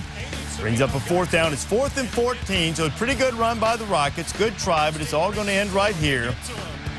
Or not when they find Page. First down at the 39 of the Buckeyes, and Page one more of his 12 catches, Luke. Well, this is just a tremendous effort again. And, boy, I tell you right now, we're watching this game. We're saying, hey, Toledo's going to do it first time since Oberlin. But on 4th and 6, both you guys wanted to see Owens get out of the pocket a little bit, Mark. Get out of the pocket, just throw it in the end zone, but they had 14 penalties called against them in the shooting. 27-22, the Buckeyes escaped the 5-point win. Battle for the Cy-Hawk Trophy reconfigured as it is. Nobody kneeling around these stalks of corn that caused all the uproar for the trophy that they had devised. But this one was a great one. Third overtime, James White goes in. And look at the Cyclones going after that trophy. Snaps a 3-game losing streak to their arch rivals as White had a couple of TDs during the free football period. Great finish, Cal and Colorado in that Pac-12 teams, but not a Pac-12 conference game. This game was scheduled before the Buffs moved to the Pac-12. This too in overtime, and Zach Maynard, the Buffalo transfer to Keenan Allen. Those two guys are half brothers, and they team up to win it for Cal, 36-33, Colorado 0-2 to start the season. Well, Notre Dame got outscored 28-7 in the fourth quarter against Michigan. Denard Robinson came alive in the final 15 minutes, 35-31 the final. The Fighting Irish fall to 0-2. All of us have a great appreciation for the young men who go to the service academies and not only prepare to defend our country, but play football as well. The Air Force Academy taking on TCU, F-16 fighter planes going over Falcon Stadium. Second quarter, under 8 minutes to go. Casey Pawhall to Antoine Hicks. What a catch by Hicks. Outstanding. Look at that big Paul go up there and snatch that in for the first down. Terrific job of concentration and holding on to the football. And then Pawhall, who played very well, finds David Porter, Lou. Well, this is very good throw. Right down on the post route. Air Force came back, fought valiantly, but I think TCU is going to have a good year. Pawhall 20-25 for 206. TCU 35-19. Army came up just short, taking on San Diego State. Ronnie Hillman went for 117 and 2 touchdowns. Navy had no trouble with Western Kentucky. Our Capital One Cup Impact Performance nominees of the week. First, Darren Thomas of Oregon sort of took the Ducks and got them back on the right track, along with some help from LaMichael James. Thomas put up big numbers as the Ducks went for 69 points and 6 touchdowns, tied a school record of his 13 for 19, 295 yards. Also a nominee, what a performance by Denard Robinson. That throw to Vincent Smith on a little throwback screen. One of his 4 touchdown passes, including the gamer with 2 ticks remaining to Roy Roundtree. And a scintillating 28-point fourth quarter by Denard Robinson. Nobody had a bigger impact than Melvin Ingram. The defensive tackle, it goes about 280, it looks like. 68 yards, a former running back in high school. And then he also scooped and scored on a fumble. And I think the best play of all, he's on the hands team. He got the onside kick as South Carolina beat Georgia. And how about Tyler Bray of Tennessee? 4 touchdown passes and a rushing touchdown. You like the ball, Salute? I really like him, and I think particularly Tyler Bray. But just as a total football team, they're playing very well. Here are the nominees for the Capital One Cup Impact Performances of the Week. Darren Thomas, Denard Robinson, Melvin Ingram, and Tyler Bray. Log on to ESPN.com/Capital One Cup to cast your vote for the Capital One Cup Impact Performance of the Week. There will be plenty of impact next week in what is going to be a road test Saturday for many of the elite teams in college football. We check in with Chris Fowler and the guys. Not sure anything in week 3 can top the drama here in Ann Arbor, but the focus is going to be on the state of Florida as all 3 of the big schools down there host opponents. Number 1, Oklahoma, the bye week to get ready, takes on a Florida State team, David, that was just embarrassed, humiliated defensively. Mark Stoops and that Knowles defense helpless against Oklahoma last year on the road. What about in their home ballpark? Yeah, and I think we're going to learn a lot about Florida State because you look at this team so far, we don't really know what they are yet. This tempo last year absolutely smothered them. And it was in Norman, so it's a big difference now coming down to Tallahassee. But I got a lot of question marks about Florida State, E.J. Manuel, that offense. The defense looks better now, but what they're about to face is a juggernaut with Oklahoma, especially with a week off and an extra week to prepare. This is the kind of the weekend we've all been waiting for. We've had some good games in the first couple weeks, but even back at the beginning of August, this is the weekend that we all said, okay, now we're going to learn to see where Ohio State is without Jim Tressel, where, of course, Oklahoma and Florida State will be. Florida State's gotten so much hype. Now is their chance to show they're not just ready to compete this year. Are the Knowles back with Jimbo Fisher? Has his time arrived, or is it a little bit premature? Take it on the number 1 ranked team in the country. Will give them that chance in their home stadium, where I think it's going to finally be electric. It hadn't been hyped up in that stadium in years. This Saturday it will be. Meanwhile, Ohio State takes on Miami. Insert your NCAA eligibility joke right here. The Canes coming off that late loss. Ohio State outgained by Toledo, Kirk, and lucky to escape. Now they go to Miami, where the Canes get some players available, but who knows what they're going to be doing. Yeah, they already announced that Ja'Cory Harris will step in for Stephen Morris, which surprised me a little bit. I thought Stephen Morris played pretty well for the most part against Maryland, but it's Ohio State. Everybody's been talking about they don't have Jim Tressel, they don't have Terrell Pryor. They're coming off a week where they struggled against Toledo. I think Toledo could be maybe better than Miami if you look at them on both sides of the ball. People just can't buy into Toledo being a great team, but they are. It didn't shock me that Ohio State struggled last week, but it's going to take all they have to be able to go on the road for the first time with Joe Bosman as their guy to see if he has what it takes to be able to execute. Yeah, and Braxton Miller doesn't get any snaps, so it's definitely Joe Bosman's team moving forward. Now, that defense struggled a little bit, but I want to see Stephen Morris. I mean, Ja'Cory Harris, if he comes in and is the guy after Stephen Morris looked really good week one, how do you respond? How do you take care of the football? Because they didn't throw interceptions like we're accustomed to seeing, but they still fumbled, and they still gave the ball away late. Miami's got to get that shirt up if they want to win big games. There were two thrilling games in the SEC today, and next week, Tennessee, off a confidence-building win over a decent Cincinnati team. They were overpowering at times. They'll take on the Gators in Muschamp's first test as a Florida head coach in the conference. Yeah, and I really want to see what both teams are about, and offensively especially. But if you look at Tyler Bray, since he's taken over as the starting quarterback, this dude pushes the ball down the field, big plays with Justin Hunter. You also got Derek Rogers. Both those guys over 100 yards receiving the first two games. He threw for 400 yards today against that Will Muschamp defense. It should be. That's a showdown. Yeah, that's going old school a little bit, Florida, Tennessee, because you're right. Rogers and Hunter and Bray, all of a sudden you're looking at some athletes on the Tennessee team that have been missing in recent years, and we don't know yet about Florida. We all think with Charlie Weiss on the offense and Will Muschamp on the defense that they have the potential to maybe be a surprise team in the East. Maybe the survivor of this game becomes that team outside of Georgia and South Carolina that becomes very competitive in the East. I was going to say the winner of this game kind of joins the Gamecocks at the beginning of the conversation of the SEC. That's what we love about the SEC. They play some very meaningful conference games in the first few weeks. It'll be very interesting. Week 3. Guys, back to you. Chris, and you'll be able to see many of them on a variety of platforms. Starting Thursday night, LSU going to Starkville against a heartbroken Mississippi State team trying to knock off the Mad Hatter and the Bayou Bengals. Boise State taking on Toledo on the road, and Oklahoma, Florida State, 8 o'clock Eastern time on ABC. Stanford and Andrew Luck against a reeling Arizona team Saturday night as well. We'll hand out some helmet stickers, including 3 special ones when you come back to College Football Final. Also get a free flight. Our AT&T All-Access Pass Lights. Push the rank 'em button. Mark, what do you got top 5? Number 1, Oklahoma. Number 2, LSU. That hasn't changed. Number 3, Alabama. That hasn't changed. And Wisconsin, followed by Florida State. Well, you can see what I think of Wisconsin. I think they're great. And you like Boise State a little bit better as well. Time to hand out some helmet stickers. Of course, schools that have players who win helmet stickers get this T-shirt suitable for framing in your football facility. Well, seems like deja vu all over again. I think last year we gave Denard Robinson a helmet sticker for playing Notre Dame and defeating them, but he had 338 yards passing, 108 yards on the ground, 5 total touchdowns in his victory over Notre Dame. Taylor Bray, 405 yards passing against Cincinnati, 4 touchdowns. Outstanding effort.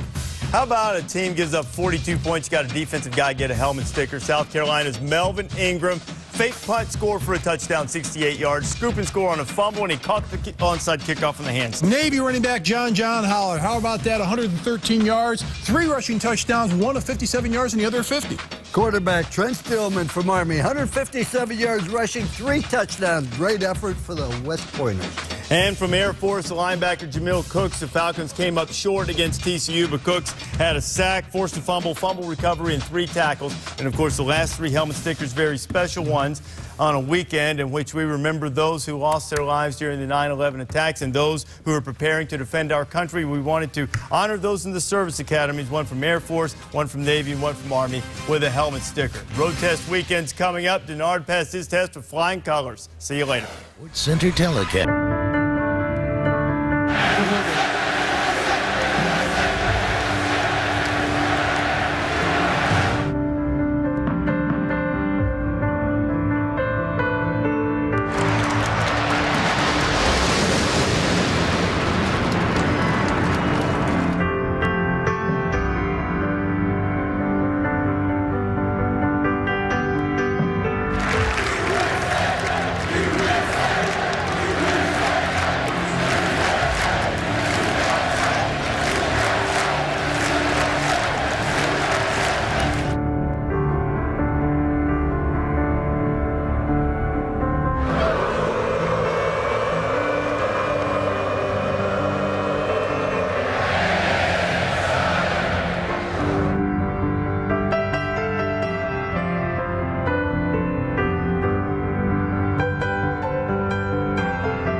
Terrible, terrible thing to have to remember.